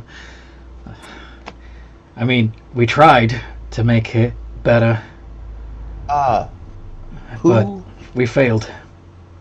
Who was going to buy this adorable creature? Oh, the Lord Merchant. The Lord Merchant. Yeah. Who's that? I don't think it's... He's a rich guy that lives in a big mansion on a hill. Just Sally and Yeah. Sally knows. Just outside of Traveler's Rest, he keeps all kinds of rare and exotic creatures and pens for selling and. Oh. He trades in rare and exotic creatures from all over the world. I really don't want to meet him again because he's probably not going to be happy if he sees me. Oh, actually, we didn't actually meet him. I really don't want to run into any of the people that work for him in town, though. Last time we were there, we sort of borrowed something from him. The unicorn. Well. Yep, we liberated a unicorn. Got a unicorn away from him without paying. Mm-hmm. Are there other buyers? Other buyers of exotic creatures? Yes. Maybe. I've heard, for example, that there are that there's a distant land called Chaipan, where they're interested in all kinds of creatures from all over the world. Okay. The best day ever, Daddy. The best day ever, Daddy, apparently. What was I going to say? But you How have to... many other parties go to the Pride Lands? I don't know. Like I said, we've to try and avoid getting attacked by war bands of monstrous creatures. We've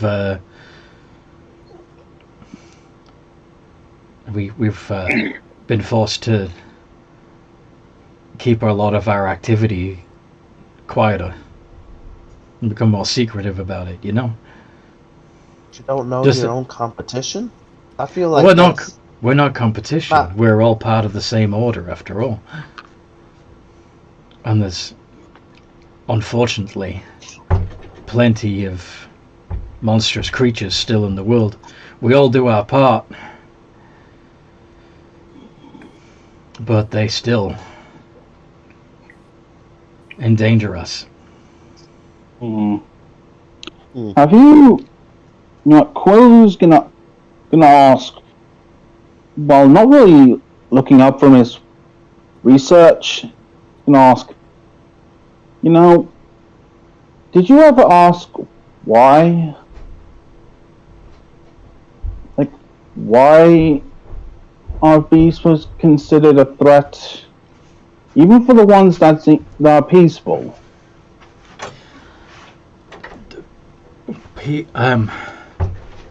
Peace. Well, the peaceful ones, in my experience, usually just biding their time. Like I said, and the Coal City is a perfect example of that. Like at the first available opportunity, these peaceful beast folk rose up and killed my people. And what did they do before the uprising? Well, they were workers, but we couldn't really trust them. They weren't very reliable and not particularly intelligent. They lived in awful conditions and were content to do so. They were a blight on the city. They still are. If they were such a blight, then why even use them in the first place? What do you mean? Like, if you have such a vehement hatred of the beast folk, why rely on them for work? Well, that's what they were trying to do. Well, we had been using them for the menial tasks that the rest of us didn't want to do, but that left many of the noble people in poverty with no menial work to do. So the order thought that the best thing to do would be to run the beast folk out of town leaving plenty of work for the poverty-stricken noble races. I empathize on part of that, but at the same rate, do you not see what could have triggered the uprising? You treated people as mere objects. No, we were looking after the people. What we were doing was in the best interests of the people. Not the people with fur or scales or any other thing that you find undesirable. You keep forgetting, these are people. You call them people, but they have claws and teeth, and at a moment's notice they could attack us. Look at my arm, or what's left of it. Your own lizard folk did this. Granted. But at the same rate, you are talking to a member of a family that were born to be doctors. My job in life is to help people. How does that qualify me as a monster?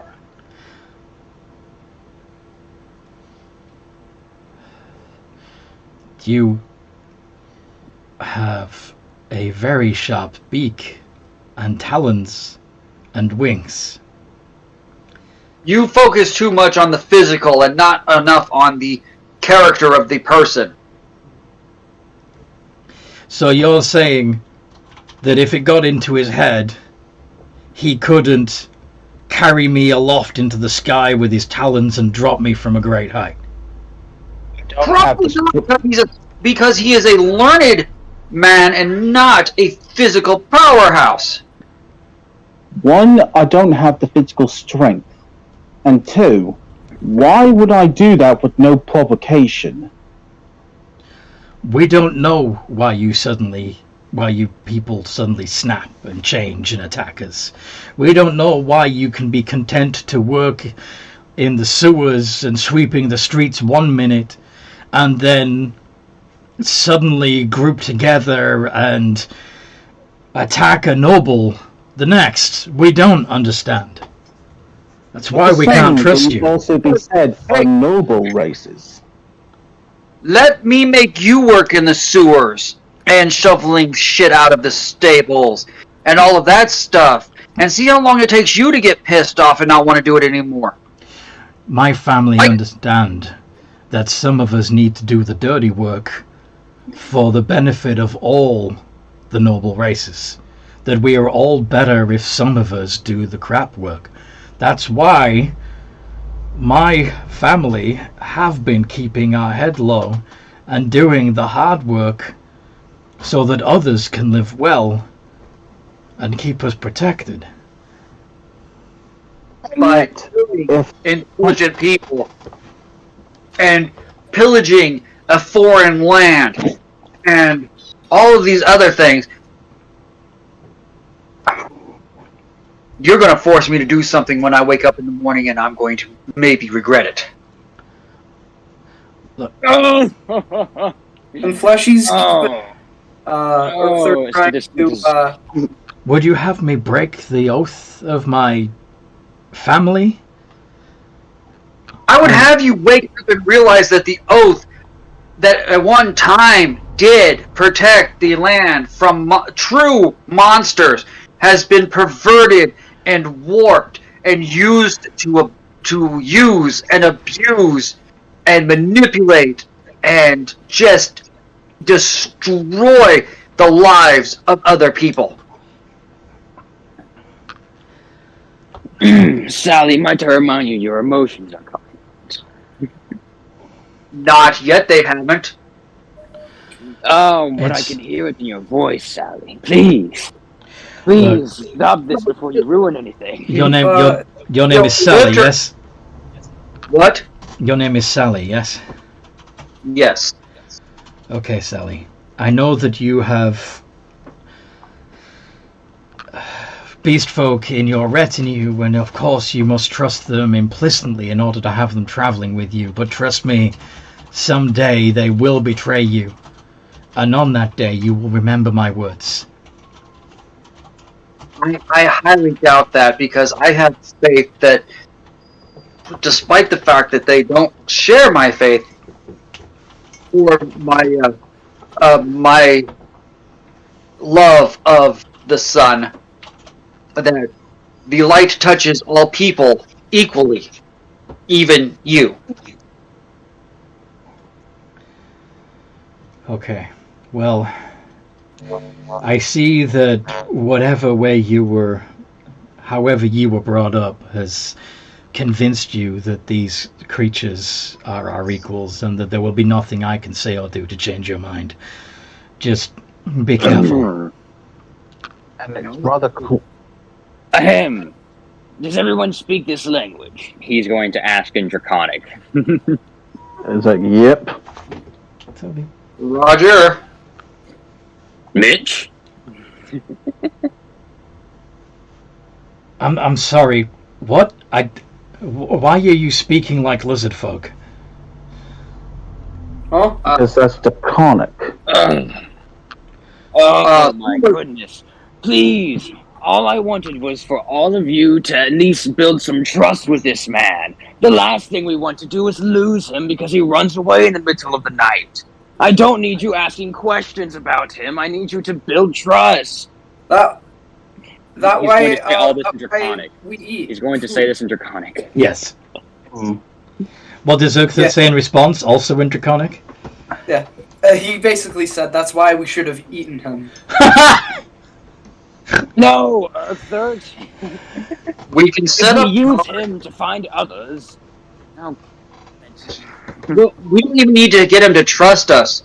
All we need to do is set up a watch through the night to make sure he doesn't wander off, and in the morning, he will either help us or die. Straight up. Sorry, you don't understand. Oh, no. Okay, so, Urkther, go get, I'm going to use magic to get him to either help us, or his head will explode. You're gonna use Gaius? Yep, I'm gonna trade out for Gaius, and I'm gonna cast it on his ass. Please, Sally, what do you have in mind? Before I say something I shouldn't. Very powerful compulsion spell. Yep. A powerful compulsion spell, my friend. A powerful compulsion spell. Will's gonna switch back to common, and it's like. Did you just let him out? Then let me ask you something basic here. Okay. Are people born good or evil? Are people born good or evil? I don't think so.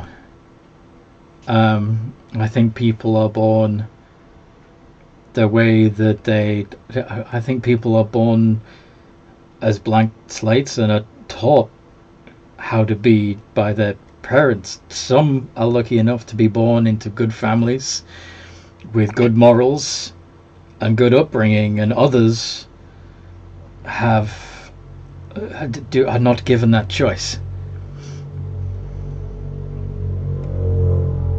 Who's to say the same argument could not be placed at the hands of those that might not share your appearance? So you're saying that you're saying that we should re-educate the beast folk. We've tried that, and sometimes it's worked. Sometimes we do have groups of beast folk that live placidly for many years, knowing that they are the inferior and subservient race.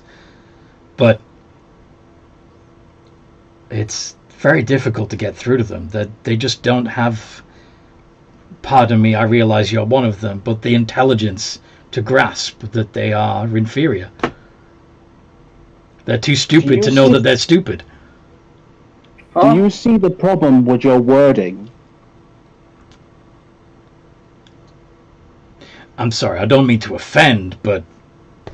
You are still talking about the phrases on inferior.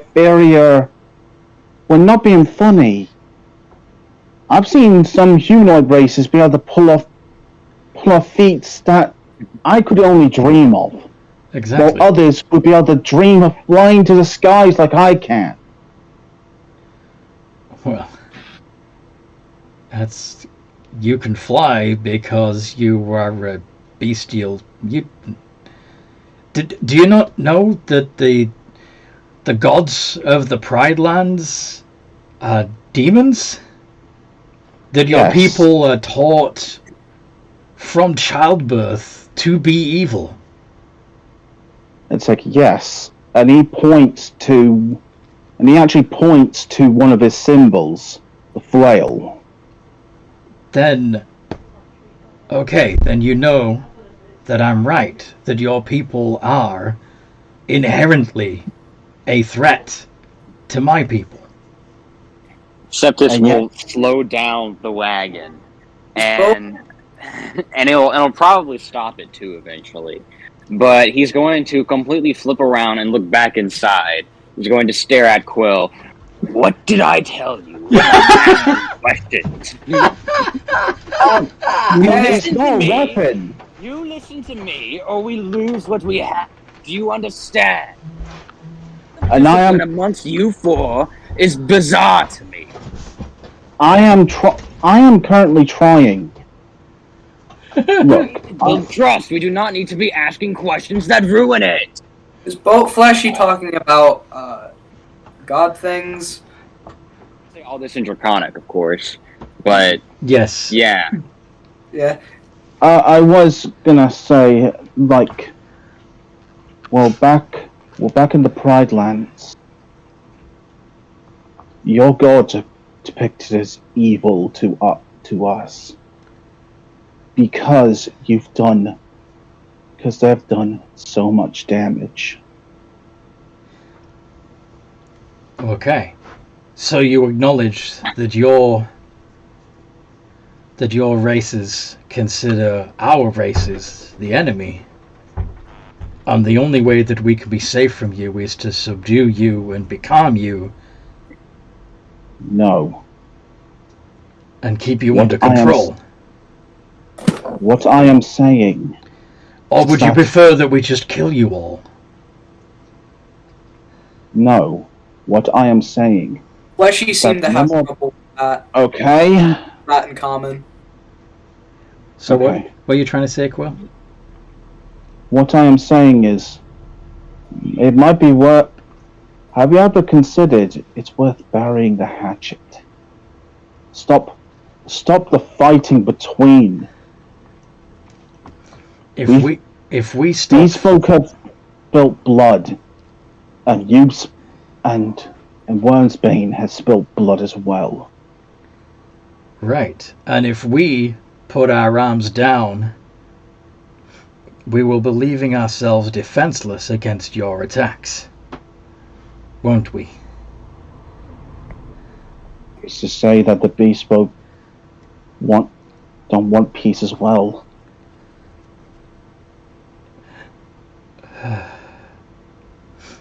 Peace. Really? He looks again at his missing arm.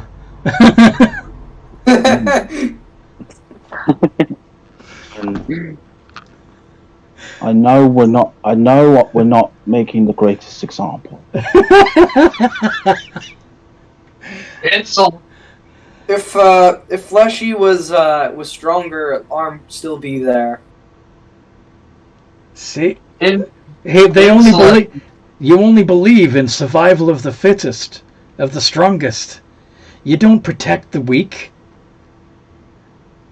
Weak not do good for tribe. You're proving my point.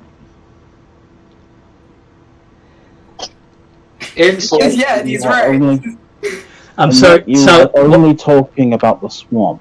Sally, what are you trying to say? In Celestial to Quill. Quill, give it up. You're wasting your breath. the hatred and bigotry Holy shit! He's ingrained in his head. Yeah, Mitch has been brought up under generations of indoctrination here. You know, you're not gonna talk him out of it in one wagon ride. Yeah. Yeah. I'm not thinking that we'll be able to do it in one wagon ride. You're just trying to sow some seeds of doubt. Yeah. Okay. As in question what he's been told. Mm-hmm. After all, that's what intelligence is. Fair. Okay. Urkthert's basically. Oh my goodness, Corey. And Quill's gonna respond back in. Quill's gonna respond back in Celestial. I know. It's just worth a try. Okay. I thought so too, but the longer we talk to him, the more I feel like I'm just hitting my head on the side of a temple. And I'm sorry for draining your patience. Then you're approaching if Fleshy got stronger, Fleshy would think different. You're approaching the east gate of the Dwarven Mountains. Yeah. How much it right now? How much time is left on the spell? Well, we haven't actually. Let's quickly go through what would Urkther be saying to the turtle. Oh yeah, I guess he got a little bit distracted by Mitch, but he's basically saying, at least to Mitch, he's kind of forgotten about the ritual. Maybe if you were stronger, you'd have a better perspective on things, because you're talking like a weak person. Well, Mitch's counter to that is, it is the duty of the strong to protect the weak.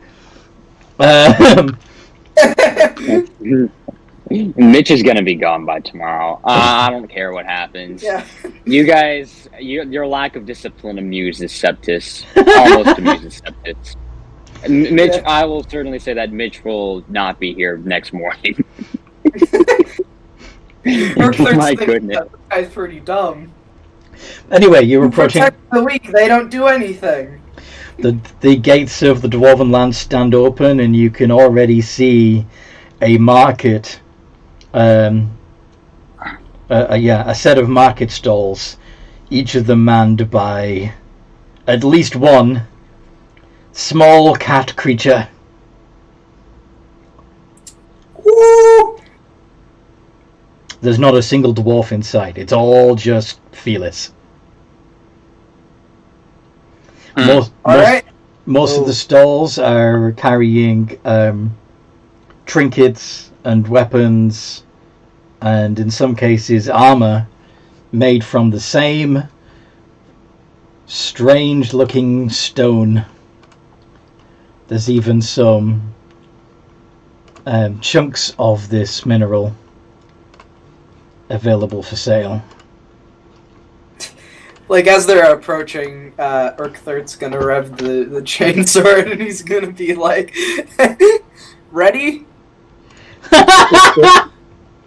No.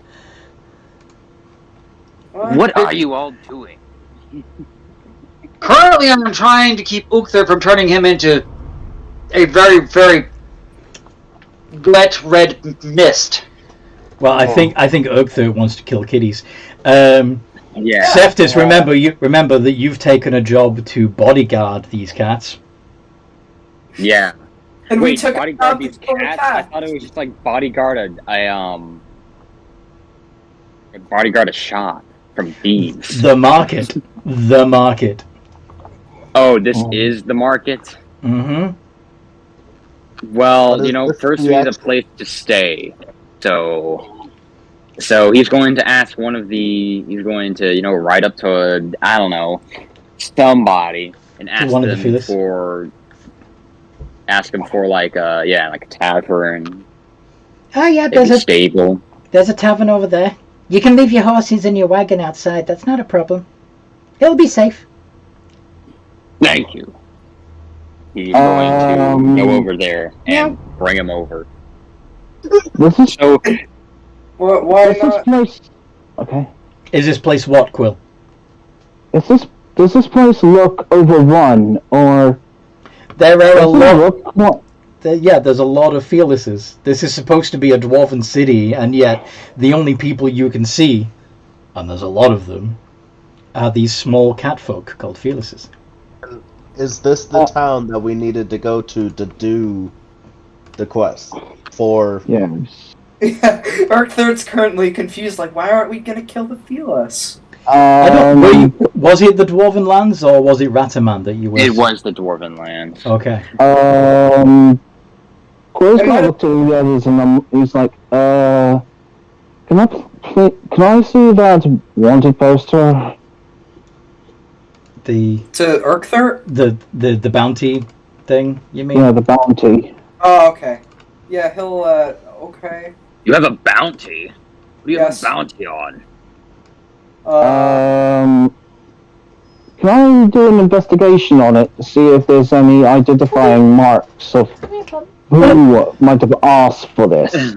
Remember, the whole nature of the Guild of Shadows is that you don't know who has ordered it. It's that's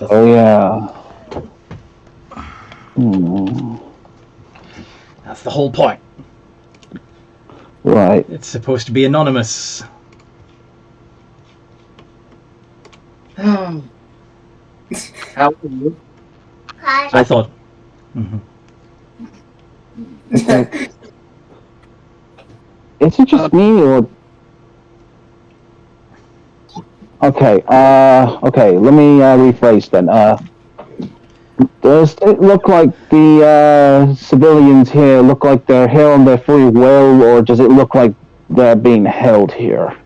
Oh, they look like they're here on their free will. They're walking around their place freely. There's no guards. There's no chains. The Fearlesses are all healthy and happy and working away. So the Fearless are like small cat creatures, right? Yeah. Yeah, they're just small cat people. Take your cat and clean it up and make it, animal morphin. No. Let me try to find.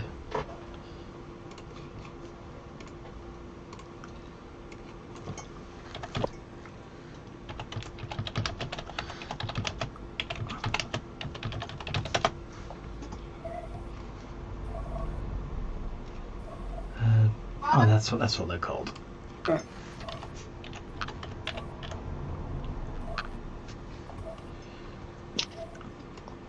Right. So, yeah.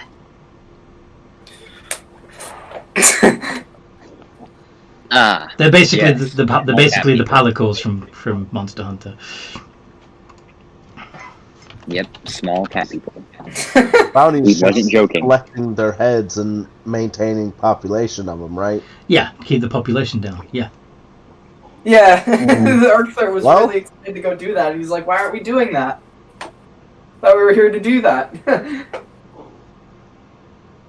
Well, first we need a place to sleep, so... And it also might be a good...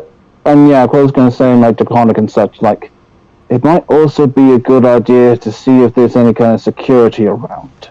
Oh. As in, as soon as we start, we could end up bringing down the thunder. Wait, did you guys just say what your plan is to do here? Out loud, in front of everybody. Draconic. Alright, Septus will keep that in mind. In Draconic. Woo! Guess who knows Draconic? Because, yeah, there's no possible way that cat people would know Draconic. God damn it. I am trying. Don't worry, I'm teasing.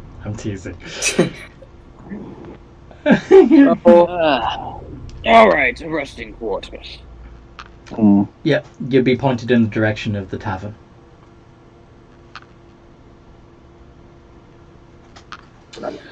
The tavern does actually have dwarven patrons. Are you going there?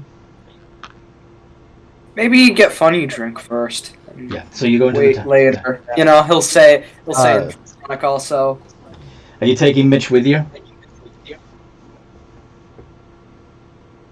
You guys, Yeah, I think I should stay out of town for right now. I'm not exactly sure how much longer my spell has.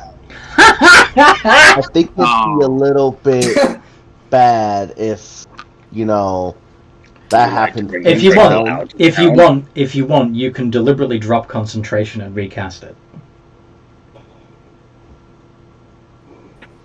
which would buy you another hour. Before I do it, I'm gonna hold the turtle up, like, just arm's length, be like, okay. Why are you holding it? Here's the plan. Okay, go on. I'm gonna turn you back to a turtle. Don't eat me. You're not turning him into an animal right here. You moron, you're going to crush the wagon. I'm outside of the town. Yeah, he's outside the town. He's not in the wagon. He's outside the gate. He's outside. I'm outside. We're still over by the wagon, right? We're not doing anything just yet. Yeah, you're outside the town deciding what you're doing. One of Seftis has walked in slightly to approach one of the Fearless and ask them questions, directions to the tavern, but the rest of you are still at the gates outside your wagon. All right? Yeah, Urkthert's currently, probably deciding that maybe it's a good idea to just drink first and maybe wait on this for a little bit. Okay. From Quill's I'm gonna walk a little further away and set it down on the ground and recast it. So drop concentration and then recast it. Okay. So that's 20 plus 1. It's probably about 4 in the afternoon at this point, by the way. 14. Okay. So it is afternoon. Fail. Yay! So it's momentarily a T-Rex and then turtle again. It has enough time to look around and be thoroughly confused that he's big again, and then whoop, tiny. I'm gonna pick up. I'm sorry. It's for your own safety. I promise.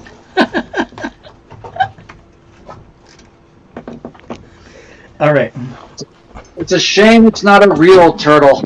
It'd make it a mighty fine soup. Okay. Anyway. Sally the angel. Anyway. Yeah. Are you guys going to the tavern? Yes. Yeah. Do I have any opportunity to see what the security is along the way? Like I said, around the city itself, you see very few dwarves. There is a dwarf manning the smiths, but again, he has fearless servants helping him out. But all of the market stalls, almost everything that involves a face-to-face interaction with non-dwarves is a fearless. So they're too busy drinking in their or doing other things in their house, their big mountain house. Probably to go outside. In fact, I'd probably think a few of them are afraid to go outside. Maybe. But anyway, you go to the So tavern. nothing that would indicate that if we started shit. You don't see any security detail at the moment. The person that they hired to be security detail is Seftis, and he's not doing it yet.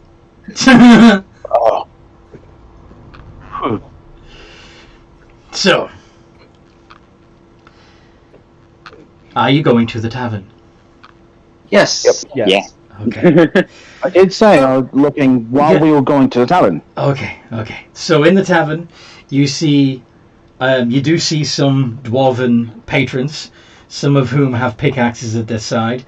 Some of them are wearing dresses. And there is a dwarf behind the bar, but most of the serving staff and the glass collectors, etc., are fearless.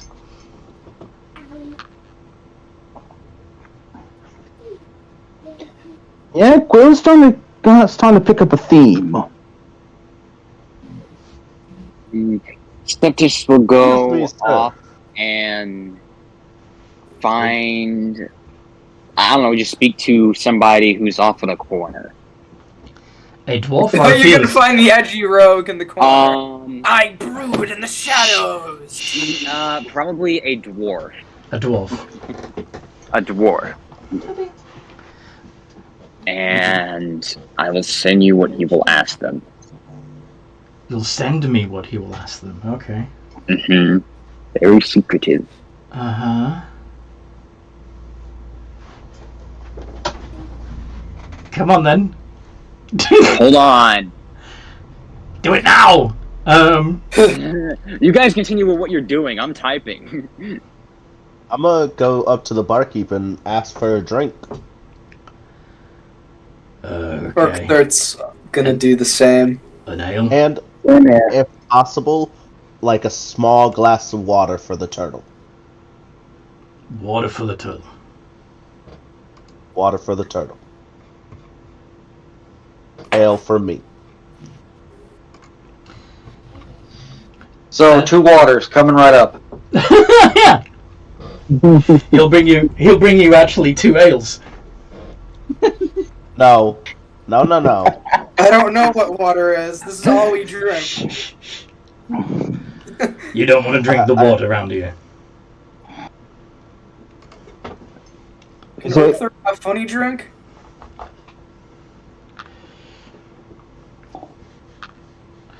Anyway.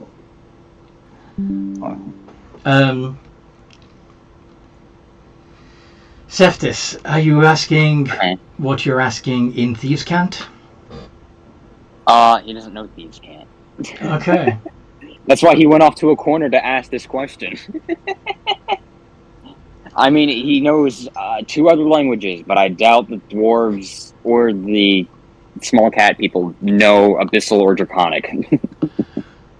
Who wants to know?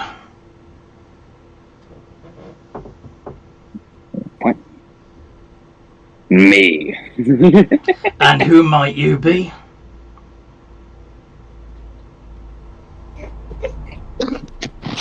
Looking to prevent murder. That doesn't really answer my question, do it?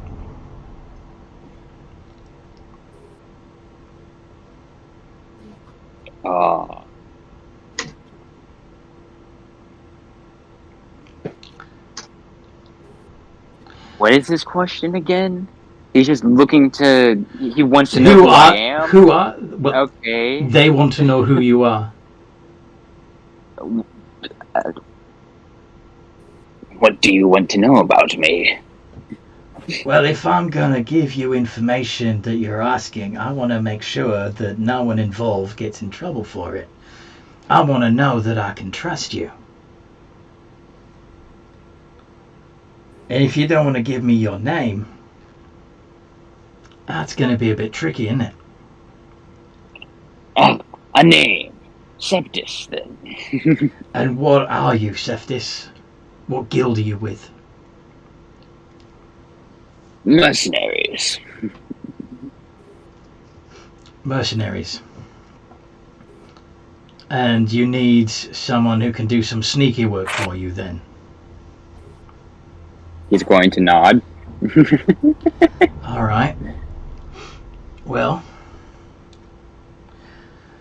I might be able to tell you something, but you gotta do something for me. And what might that be? Oh, nothing much. Just, an hour or 2 of your time, maybe? You look like a big, strong lad.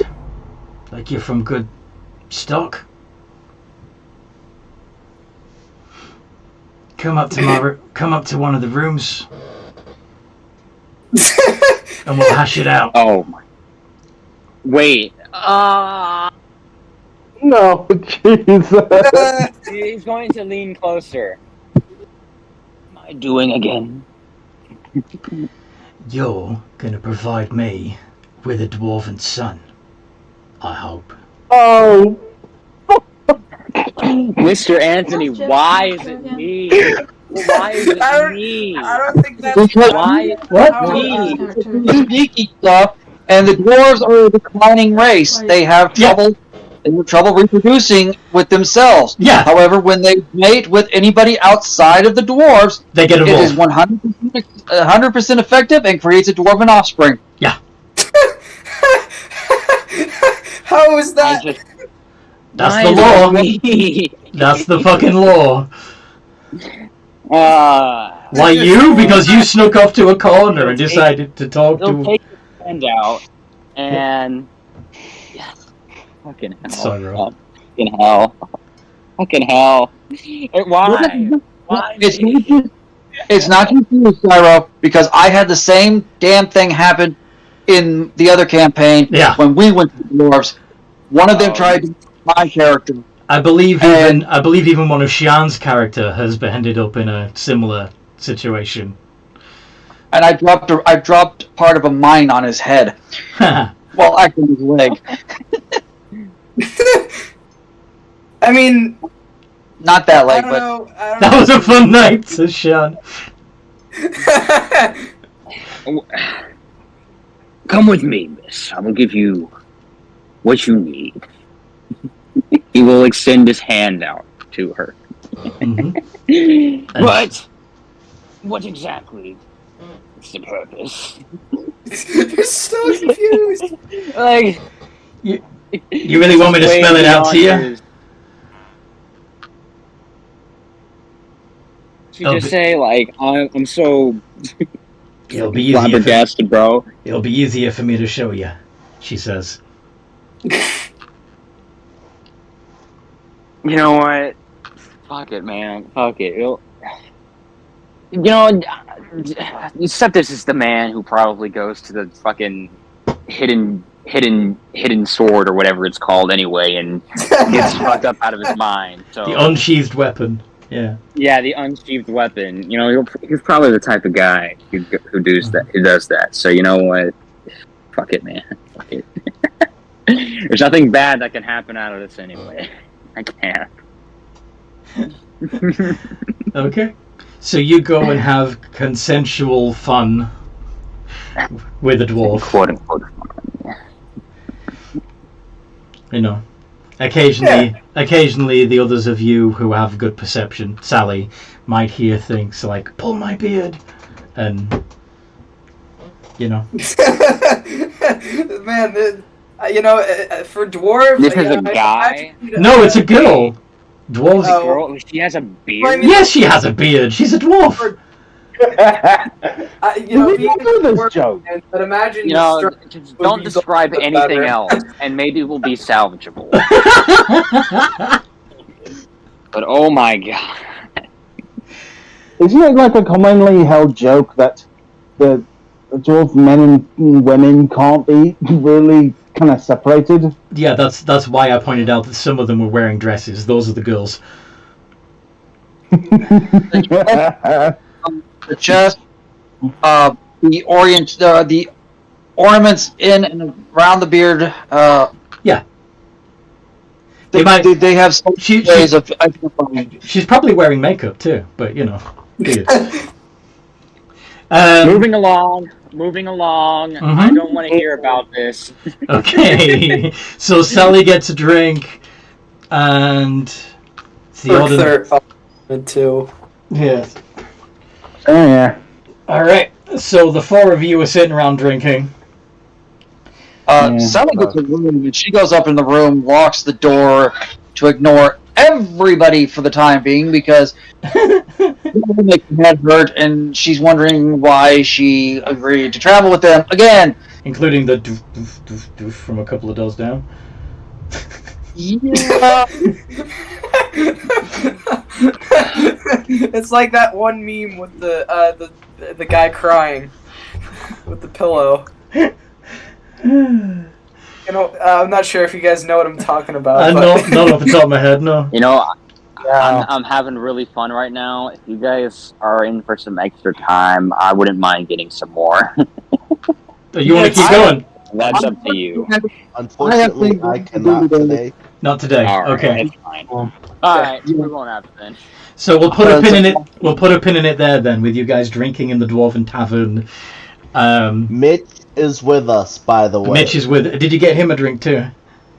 I'm gonna slide the second ale over to him since they gave me 2 ales and not a water. And an hour from now, what are you gonna do? I'm gonna run back outside the town and do it again. Fair enough. You've only got a limited number of spell slots, though. Good luck having fun. Maybe why not get reduced person? Maybe it'll at least be a large T-Rex. Reduce. It might last a little longer. I don't know. You mean the enlarge reduce spell? Yeah. Yeah, enlarge reduce. I think that's only a minute. Yeah. That's only a minute. It's only a minute. 3 more times before I need a long rest. Or you could order some meat. You said you were doing animal handling, right? Yeah. I haven't been asked to roll any, but I've been. Yeah, I've been assuming that you've been doing. I mean, especially if others are helping, you'd have a passive 17 on the animal handling check. So. Yeah, I'm just I'm trying to befriend it as best I can. Yeah. Because I want a fucking T-Rex, guys. Yeah. You're gonna have a. You're gonna be a lighter, aren't you? You're just gonna climb up on the back of the T-Rex and sling spells from up there. Be like, haha, you yes. Hell yes. It's gonna be awesome. Yeah.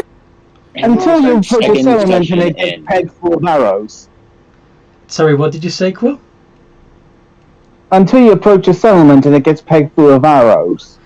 Possible. It's entirely possible that people see the big scary thing and. What is the T-Rex's stat block? What's the T-Rex's stat block? It's pretty strong.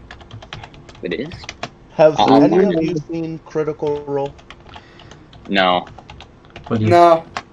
The first campaign? Okay, well, they have a gem that allows them to store an animal, a companion. Mm-hmm. So I was thinking of going when we get back to Coal City. Oh, so like a Jade Lotus. Yeah, I was just going to say, Theoden, if you like that sort of thing, you should listen on the Jade Lotus campaign episodes. Yeah, and just store it in there, and then when we get into battle, just... I know we crossed Jade Lotus in this campaign before. I know we have, but I don't remember where. It was super early on in the game. There was one Japanese market stall holder that showed up in Scalbania, and not the. I think it was in the Magical Madness campaign. Yeah. Oh, okay. That guy. Okay. Forget if we murdered him or not. No, you didn't. You didn't murder him, but you couldn't afford. You couldn't afford to buy his wares at the time either. So, however, there is a magic item in standard D&D called the Iron Flask, which would do the same thing, pretty much. Yeah. Alright, I will see you guys next week. Yeah. Everyone have a good rest of the day and week. I hope. Yeah, that was a lot of fun. I hope you guys listening to the stream have enjoyed this as much as we enjoyed playing, and come join our community, check out the website, like, subscribe, all of that good stuff, and in the meantime, no matter what role you play,